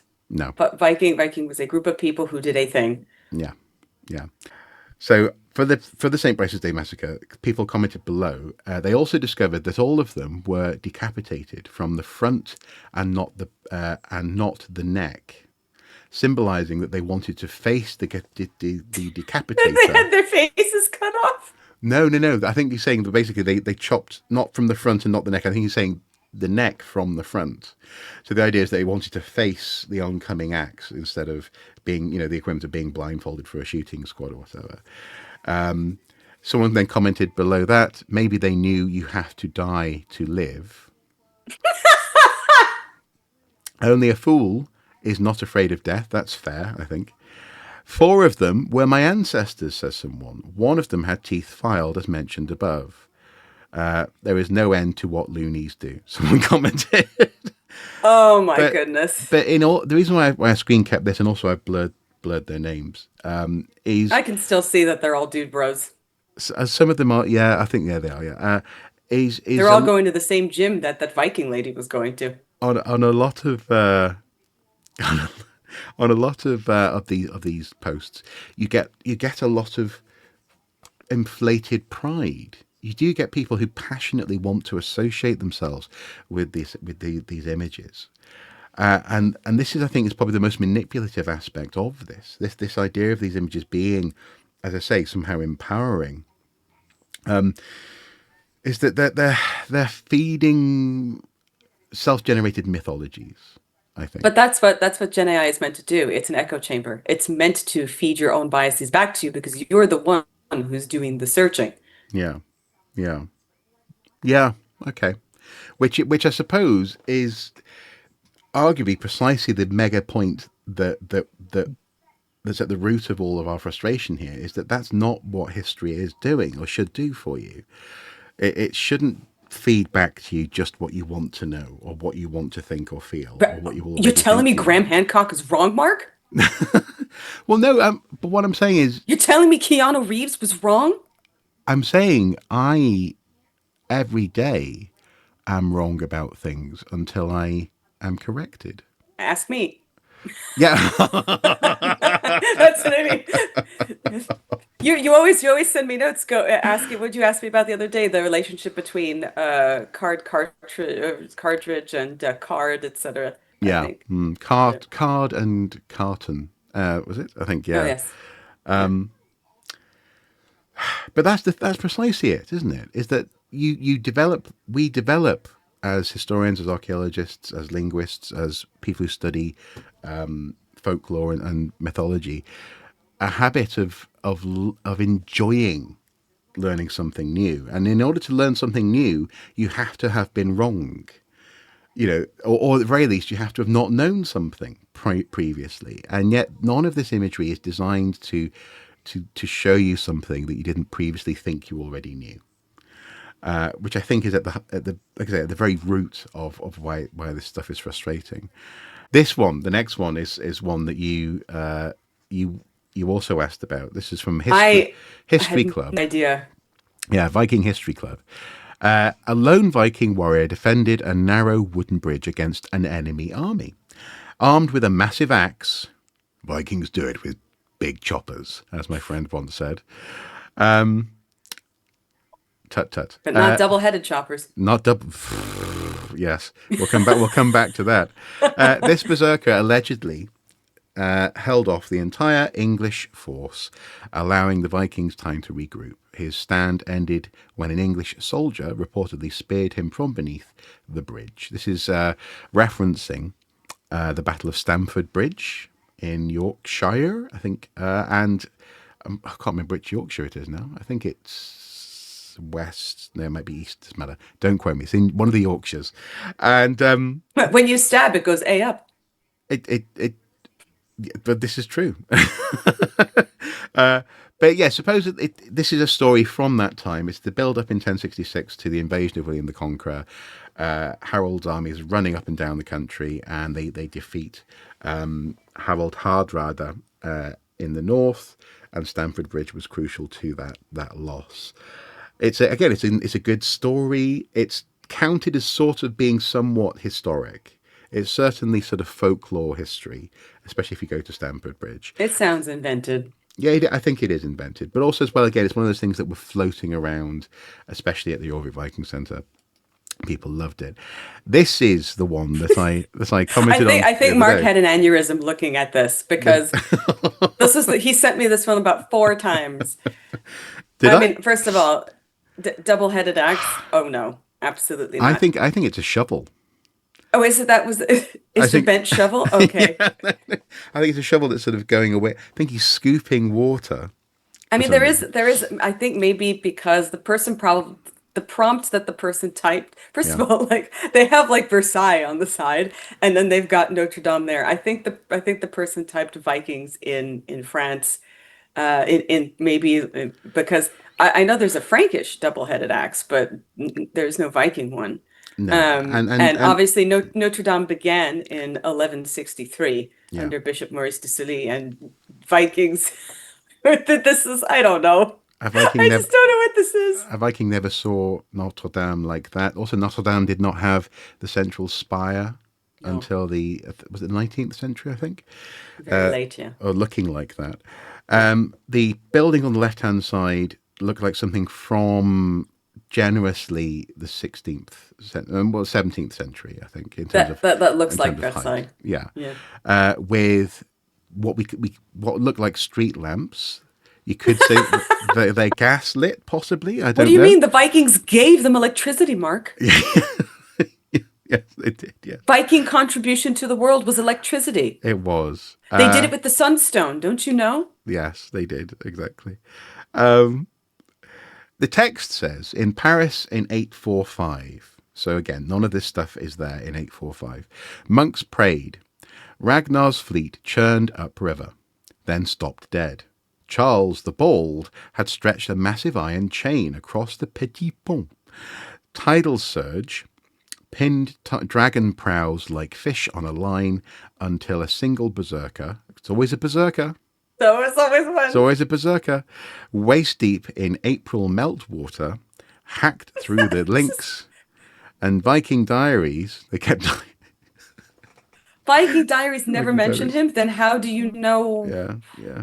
who he is? But rusted chain fragments do. What? If you listen to the rusted chain fragments, then they whisper to you. Okay, so if you hold the rusted chain fragments to your ear, do they go, Yeah. Sorry. Yeah. By the way, berserk. Yeah. Also, notice that the axe shovel thing is attached to the boat that he's in, the canoe that he's in, via a chain, seemingly. That canoe itself is warping. Maybe it's made of leather. It's sort of leaning with him, in so much as it's actually folding the central keel over on itself. The boat further along to the left is partly coming apart on the left hand side. You can see through it, and someone appears to be rowing with a spear. Didn't even see that. It's not like a Venetian stick. Oh, gondola. Yeah, but like the sticks that they used to pull the boats along. It could. There you go. It could be. Because the again, Vikings gave that to them too. They did. Again, it's weird. It's this smashed together, truncated version of history, which of course we see in the next one from Archaeology magazine. For goodness sake, apparently on Facebook, Amazon's 1,000-year-old plane history challenged. Again, weird link, onlineparty.com. And I'm not sure. What do you think this is actually trying to show us? I can't answer you because I'm looking where like the arrow is and then the circle and there's nothing there. So I don't know. No, there's lots of skulls, I think. But also... is that what they are? Okay. I think so. There's some bones on the left-hand side. But then the planes themselves, are they meant to be made of wood? Wood? I Metal? don't know. 1,000 years ago? There was actually somebody at a convention recently was talking about the fake Tartarian Empire, and there's a big conspiracy that there was a civilization that made really that made windows and that made technology and that made all these things before the civilization that we knew, and then there was the great mudslide that came and wiped out the world. That was all. That is all conspiracy theory nonsense that was made up in the 1970s by the USSR. And I think that this is kind of feeding into that. That's all I can say. Because otherwise I have no idea what this is supposed to be telling us. And I think that's actually quite a sensible guess if you're trying to justify this image at all. Because it's clearly a post-industrial civilization that it's depicting. I guess. But again, 1,000-year-old plane, supposedly. Also, all three of them are very different from each other. Yeah, no. Next, archaeologists may have just unearthed the final resting place of one of history's most legendary figures, Genghis Khan himself. Have we found Genghis Khan's tomb, Michelle? No, we haven't. No. Look at the image, though. It's fascinating. You have all these horses and people's skulls, seemingly. The people's skulls are the size of beach balls next to the archaeologists standing around. Again, garbage imagery nonsense. We do not know where Genghis Khan, or Genghis Khan, however you'd like to pronounce it. We have no idea where he was buried. All we have is some spurious information from my boy Marco Polo, who was a liar. And he's the one who I think started the story of saying that 2,000 slaves buried Genghis Khan, and then they were killed by guards, and then those guards were killed by guards, and then those soldiers killed themselves, and that story has just perpetuated and perpetuated and perpetuated. And no, we have zero evidence for that story, and Marco Polo was a notorious liar. Marco Polo. Next, we have an image which is tiny on the viewer here. Oh yes. And it says Katarina Rose, the forgotten heroine of Hulse. First of all, she is not forgotten. People do know about her and mention her. She was the heroine of the Spanish Siege of Sluis, which was during the 80 Years' War, or the Dutch Revolt, however you want to term it. And she has novels written about her, so she is very much not forgotten. But Lord God, is that armor not historically accurate at all? No. It's I don't know. It could be worse, but it's also not accurate at all. Yeah. Oh, the next one's my favorite, Mark. My favorite. Yeah. Again, it's from the. Incidentally, this particular history group with the sort of the Greek inspired helmet design. I do believe that they actually also offer post genetic test analysis of DNA results. Oh my God, it's such a grift. Yeah, I don't know if you've heard about this service, but basically what you do is you send in your ancestry results or whatever, whichever service you've used, and then they will tell you things. I mean, years ago, we were touching on this on Watching Brief and elsewhere. They will tell you which particular Celtic tribe you belong to. That kind of, yeah. It's really... The Celts were not a race. No. Well, but also as well, even if you could tell that, no one comes from one place. No one comes from one place. Anyway, so this group is a weird one. And not all medieval weapons were swords. In the 10th century, Bohemia, a knight under siege hurled a beehive at invading troops. Cool. No. Now that's well, it's not chemical warfare, is it? That's apiary warfare. Apiary warfare. Oh, nice. Yes, I like that. And one covered in stings and chaos. The attackers fled. Sometimes medieval warfare meant brains over blades. Forget dragons. He's wall running, so I think this is actually a picture from like Total War, some other game. Wall running, yeah, in Total War and in other sort of reenactment games and SRPGs, you can use beehives and trebuchets, but there is no story of a 10th century Bohemian using beehives for warfare. There's a flag in Spain that does depict somebody throwing bees at somebody else. There is the same with there's the folk legend. We don't know if this is true.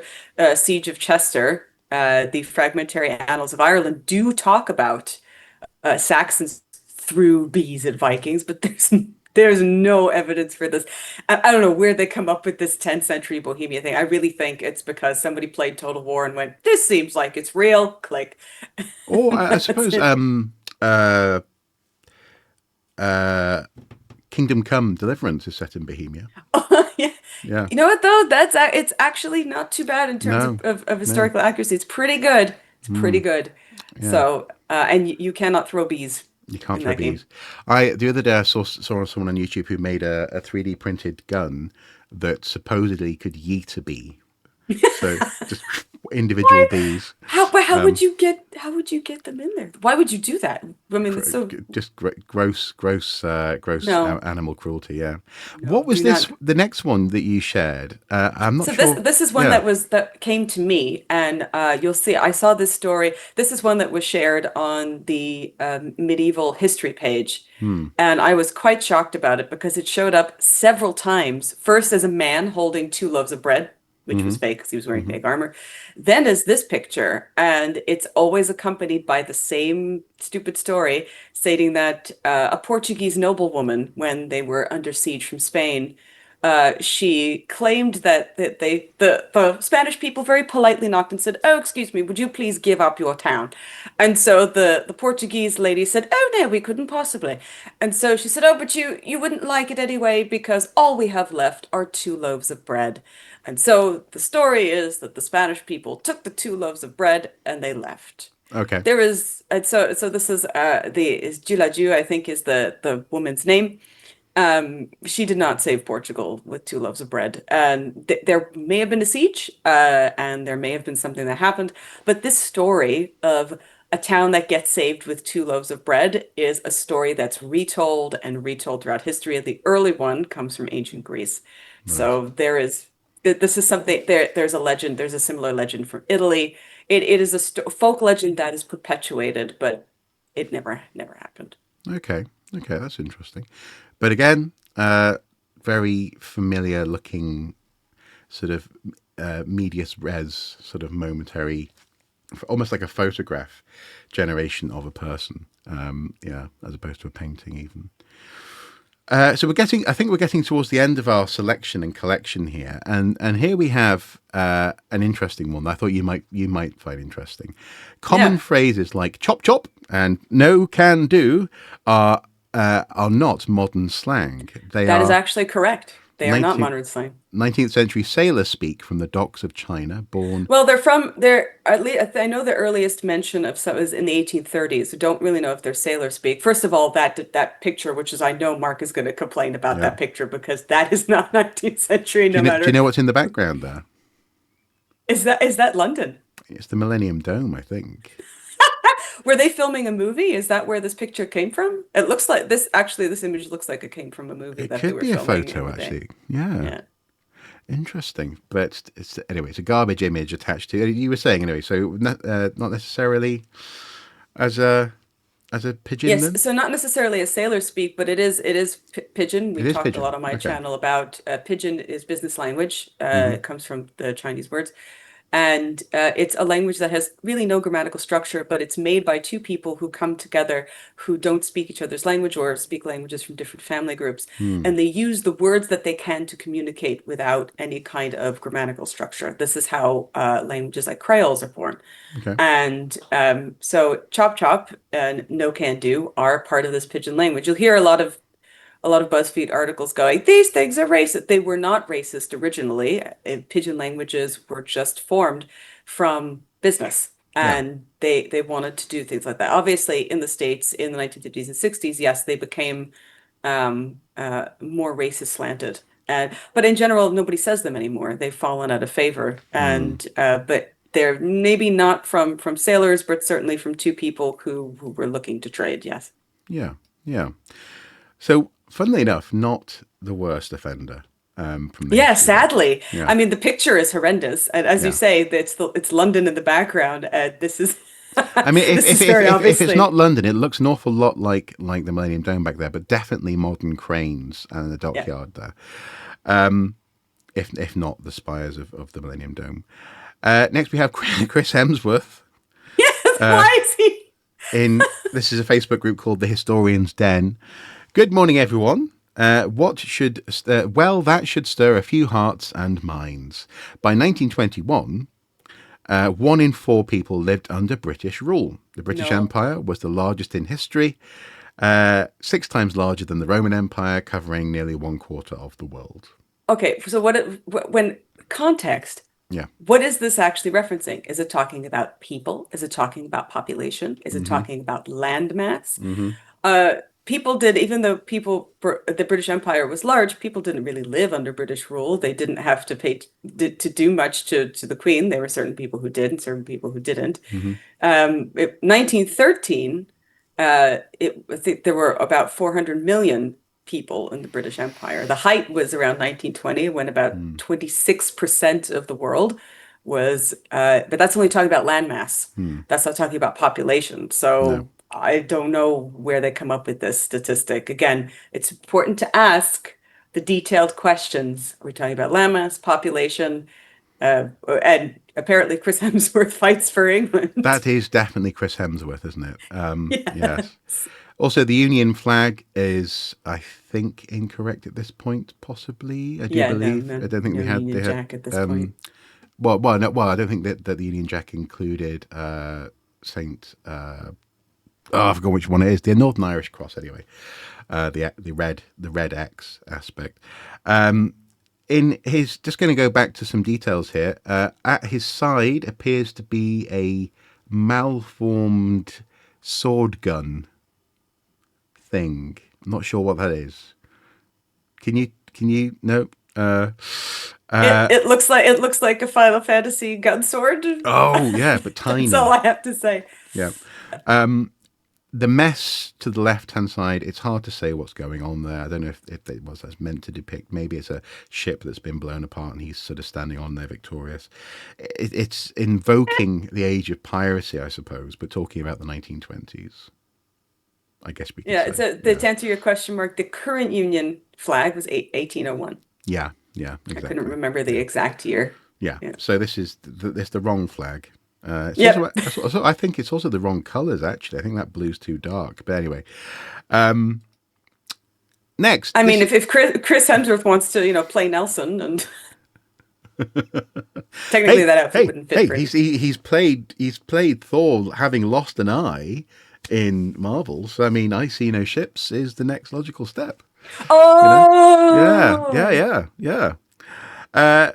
Next, again, an interesting one. This is where I have the most sympathy for these images and these little bite-sized things as tools to talk about the past. This is an interesting image talking about a thimble-sized piece of metal stopped Britain's Spitfire engines from stalling in combat.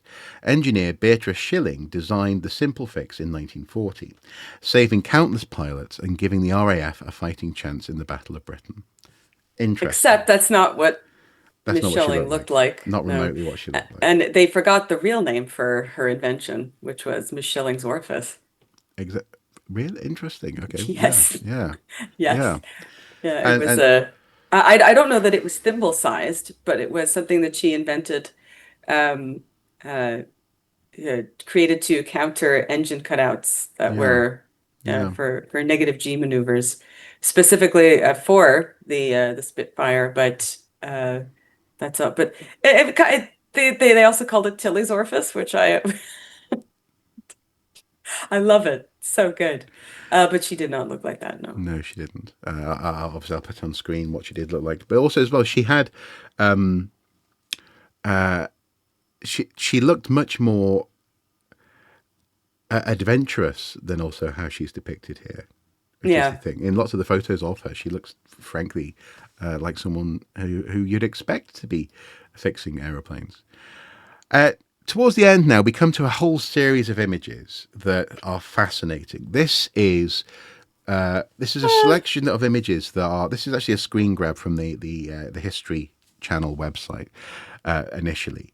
This is showing you the subject of these images that we're about to see. So, The Curse of Oak Island is a TV series talking about pirate treasure that's supposedly buried somewhere on Oak Island. It's a very well-known nonsense. I have to disagree with Mark here, because if you ask Canadians, so Oak Island is in Canada. Yeah.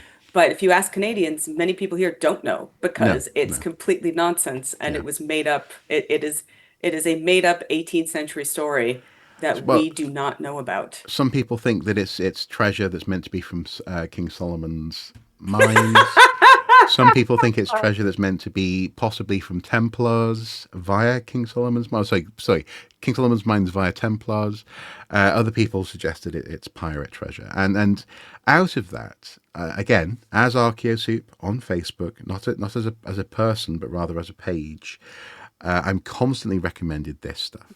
These are AI-generated images. In this instance, showing apparently the Ark of the Covenant as imagined in Steven Spielberg's Indiana Jones. Yes, the Ark, as it's described in the Bible, was made of acacia wood. It was not made of gold. No. Apparently found 2 minutes ago, the Oak Island treasure has finally been found. There you go. So it was that. Okay, well, there you go. Mystery solved. Except the next image. Who is this guy? I don't even know who he is. Well, he's one of the presenters and treasure hunters in this series. I haven't looked into their names because, frankly, I don't care all that much. But I've seen these two faces a lot connected with this TV show. And so there he is, apparently having found the Ark of the Covenant. Except, then we have breaking news. They have finally made it. Made what? I don't know. But this is almost like a sand pit filled with gold at the top. But then at the bottom, they finally did this. Oak Island discovery at Smith's Cove might reveal treasure, but there's a giant box of treasure with thousands of people stood around looking on in awe. Okay, fine. There's a legend that there was a Spanish ship that crashed into Oak Island in 1641, and that there was treasure on it, and that there was part of that battle. There are also claims that it was Captain Kidd's treasure. Yeah, but no. And I think the stuff about the Templars and the King Solomon's mines, I've heard that through other TV shows over the years. Dan Brown. Was it Dan Brown, Mark? Definitely wasn't a book of Dan Brown's. I tried reading when I was sick one time, and I tried reading the only book that was available to me, and that was the Da Vinci Code. And for someone he's a professor of language, isn't he? Of writing, I think. He certainly teaches it at a university or taught it. He can't write. It's awful. It's awful. The structure, the repetition of words, anyway. So okay, his work though feeds into a lot of people who are into the pseudo history garbage and a lot of conspiracy theory nonsense. Yeah. They found the treasure. That's brilliant. They finally made it, Mark. They finally made it. Except now they finally made it, and it's a great big block of gold, apparently. It's pristine, perfectly polished. Yeah, lovely. I love the one on the bottom. It says "insane treasure." Yeah, and yet it's just like a random gold deposit from Warcraft. Yeah, with some coins at the bottom, mind you. Oh, okay, yes, the coins. Oak Island shocker, terrifying shipwreck find changes everything. Okay, interesting. Is that it done? Are we finally done? Oh, no. They finally found it. 4 minutes ago. 4 minutes ago. Yeah. And there we have again, all AI generated garbage. This is clearly some weird fan. Oh, page. my favorite one is the glowing box. That one's great. I love it. The glowing box. Yeah. Why is it? If it's a perfectly that's Raiders of the Lost Ark, and that's the whoa, you know, where it burns off because obviously the Ark knows that the Third Reich symbology is rubbish and should be burned. Then we have this thing that looks like a novelty Coca-Cola refrigerator, seemingly glossy and buried in the mud. Again, thousands of people stood around like they've been, you know, like it's a curiosity. I guess it would be if they found that, I suppose. And then this last one is the one that you seem to find the most bizarre when I first shared these with you. Oak Island. Why is he wearing? I don't know. Is he wearing a Lebanese princess dress? To be fair, this one is not AI. This is terrible Photoshop, isn't it? If you zoom in, you can see where his face has been horribly. It says Oak Island. Why is he wearing? Yeah, I don't know. Oh, he's like he's a Saudi prince. And then at the bottom, they found seemingly lots of popcorn in a hole. Maybe it's meant to be gold nuggets. I don't know. So there's all that stuff. And then finally, I just want to get your opinion on this, because throughout this, we can talk about it being comedy. We can talk about it being something which is an in-joke. I don't think it is. I think often these things are being presented as facts. But here we definitely have. This is on a group that I used to follow, but actually seeing the conversations around AI-generated art, I decided I couldn't be bothered following it anymore. Writers oh no, helping a lot writers. of these things they're all I don't follow any of them because of this. Hello, I'm just trying out some ideas for my front cover, and while this is an AI-created image, it's not going to be the final cover. Just wanted thoughts on layouts and ideas, fonts behind each image, or if anyone has any ideas on what to change. They're all shit because AI is shit, and it looks like shit. That's my thought. And so, just to obviously expand slightly on that, as an author, do you think that there's any scope for using AI as concept? No. No. Because you are stealing other people's work. You are stealing other people's ideas. Mm-hmm. If you can, I do regularly, I do illustrations with my friend John, and I give John the manuscript. We sit down for half an hour. I say, John, here are the things I want from here. John does some sketches. He goes away. He comes back. He goes, how about this? I go, great, ship it. And that's how it should go. A partnership between writers and illustrators. Yeah. This person would be just as offended if an illustrator drew a cover and then made an AI book called The Zondrape War. And then they would be, but why? What's wrong with it? You're depriving an author, a writer. Exactly. Yes, exactly. Yeah. Exactly. So it goes both ways. And it's interesting because I think in the comments on this particular, I didn't screen cap these comments because they got quite nasty quite quickly. But as they should, and I hope this person was banned. Well, they weren't. But what was interesting, in so much as they weren't because they seemingly are doing this in good faith. They're just wanting some feedback.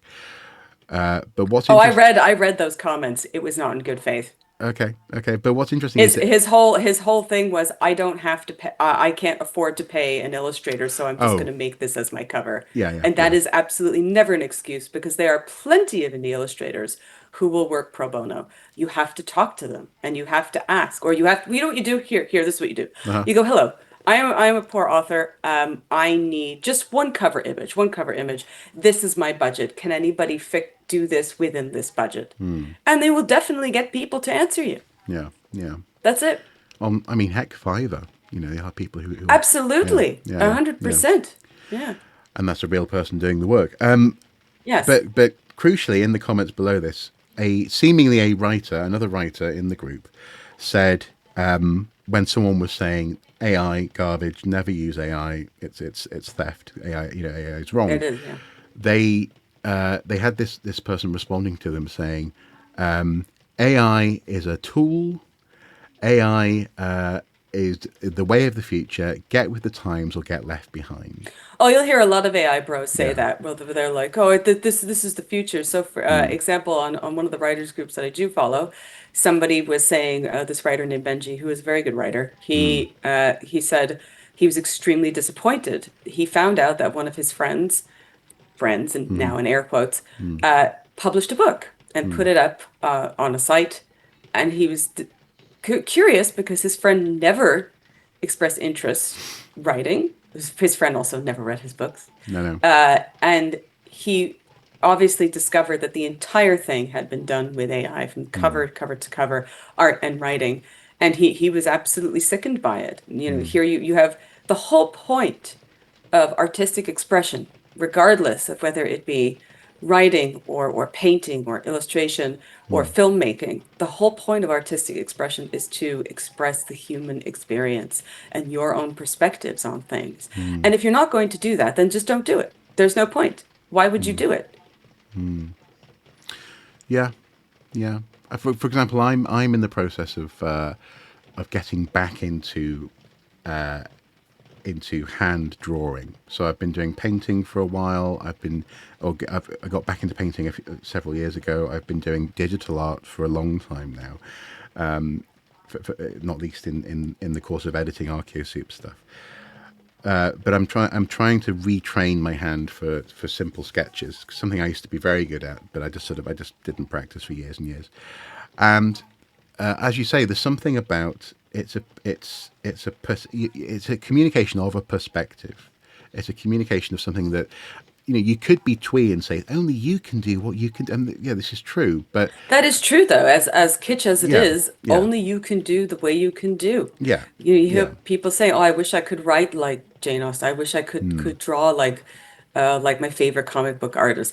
But then you try and you develop your own style, and then Yeah. nobody can do it like you. That's the point. Yeah, and in that sense, I think I would encourage people to think about how often I think your favorite artists, especially your favorite sort of cartoonists, will have a style that when you look at it is not objectively good by the sort of photorealistic standards. And if you were trying to do something, if you were trying to develop characters, you might be like, oh, I'm no good at drawing. But actually they're leaning, not only have they probably learned really good draftsmanship and rules that they then go on, as it were, to play with and break and create their own style. But also it shows that any mark making, if it has intent, if it has, as it were, a reason for existing, will communicate something.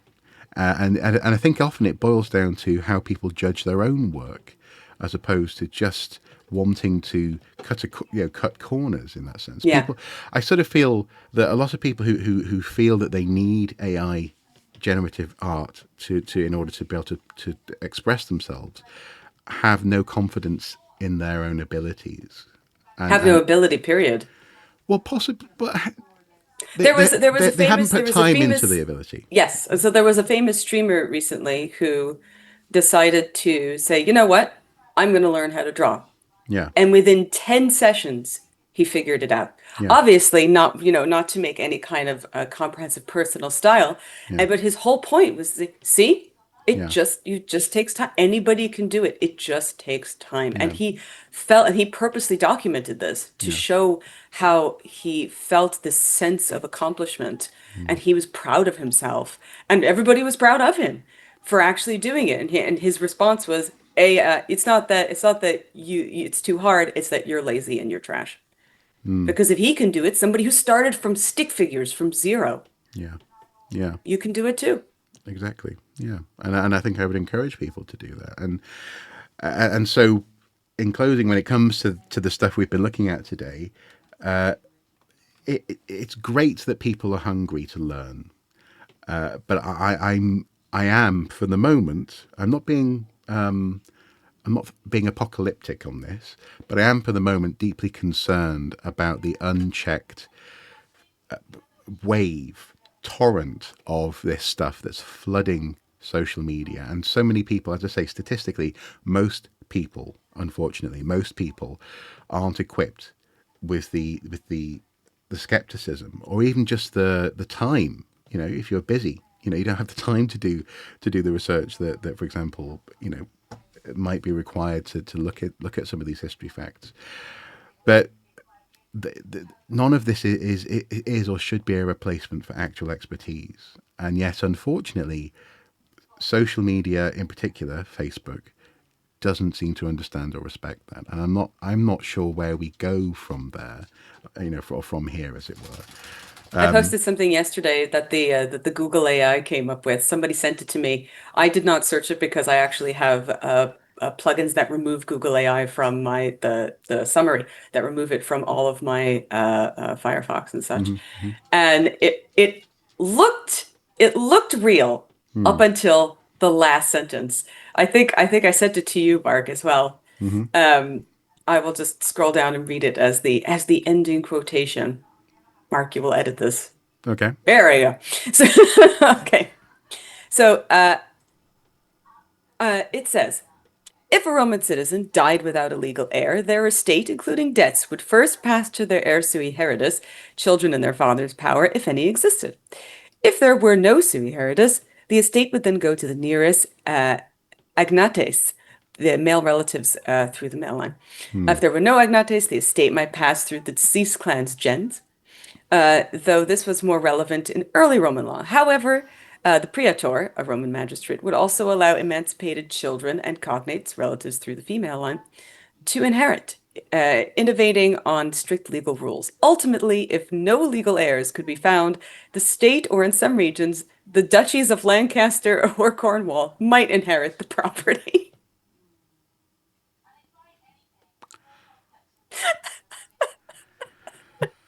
I know I need to say something if people are just listening. But wow. And so that was sent to me by a viewer, because it has you right till the end. Until the end, yeah. And again, it just shows you that none of this is generated by something that understands what it's generating. No. The AI, Gen AI, again, we're not talking about real AI, we're talking about Gen AI. It is there to invent things and fill in gaps. It is not there to tell you historical facts. It's there to listen to your prompts and what you have your biases in, and feed you information regarding the same. That is what it does. Yeah. So if you want to learn and go outside the scope of what you know, got to do research the real way. And it sucks because sometimes you learn things that you really don't want to know, but that's the joy of learning. The amount of times we have now covered the Green Man on this channel, and the amount of people 16,000 people on TikTok who send me angry comments. I just go, here are the sources. I encourage you to look them up, and then they never come back. No. But I would rather disappoint somebody with correct information than a pretty picture. Amen to that. I suppose the other way to go away and learn interesting things is, of course, to keep on following Archaeology, keep on following other people who are recommended on related social media as well, and also, of course, follow Michelle on her various places on TikTok, on YouTube, and elsewhere. Don't fight in the comments. Don't fight in the comments. No, keep it civil. Keep it civil. And yeah, this has been a long one. I don't know. Hopefully, we'll be able to return to this, maybe with some shorter episodes in the future. But this has been brewing for a while. I've been collecting a lot of these images. You've contributed some as well, and my initial reaction is that I hate it, but also I want to, because I'm an archaeologist and anthropologist, the study of human beings. I want to understand it in terms of its influence and its impact. And what we can do about it. And so, yeah, if people want to talk about that as well below, please do, because I'm not being apocalyptic about it, but I'm disappointed, I suppose I should say, that a lot of this stuff happens.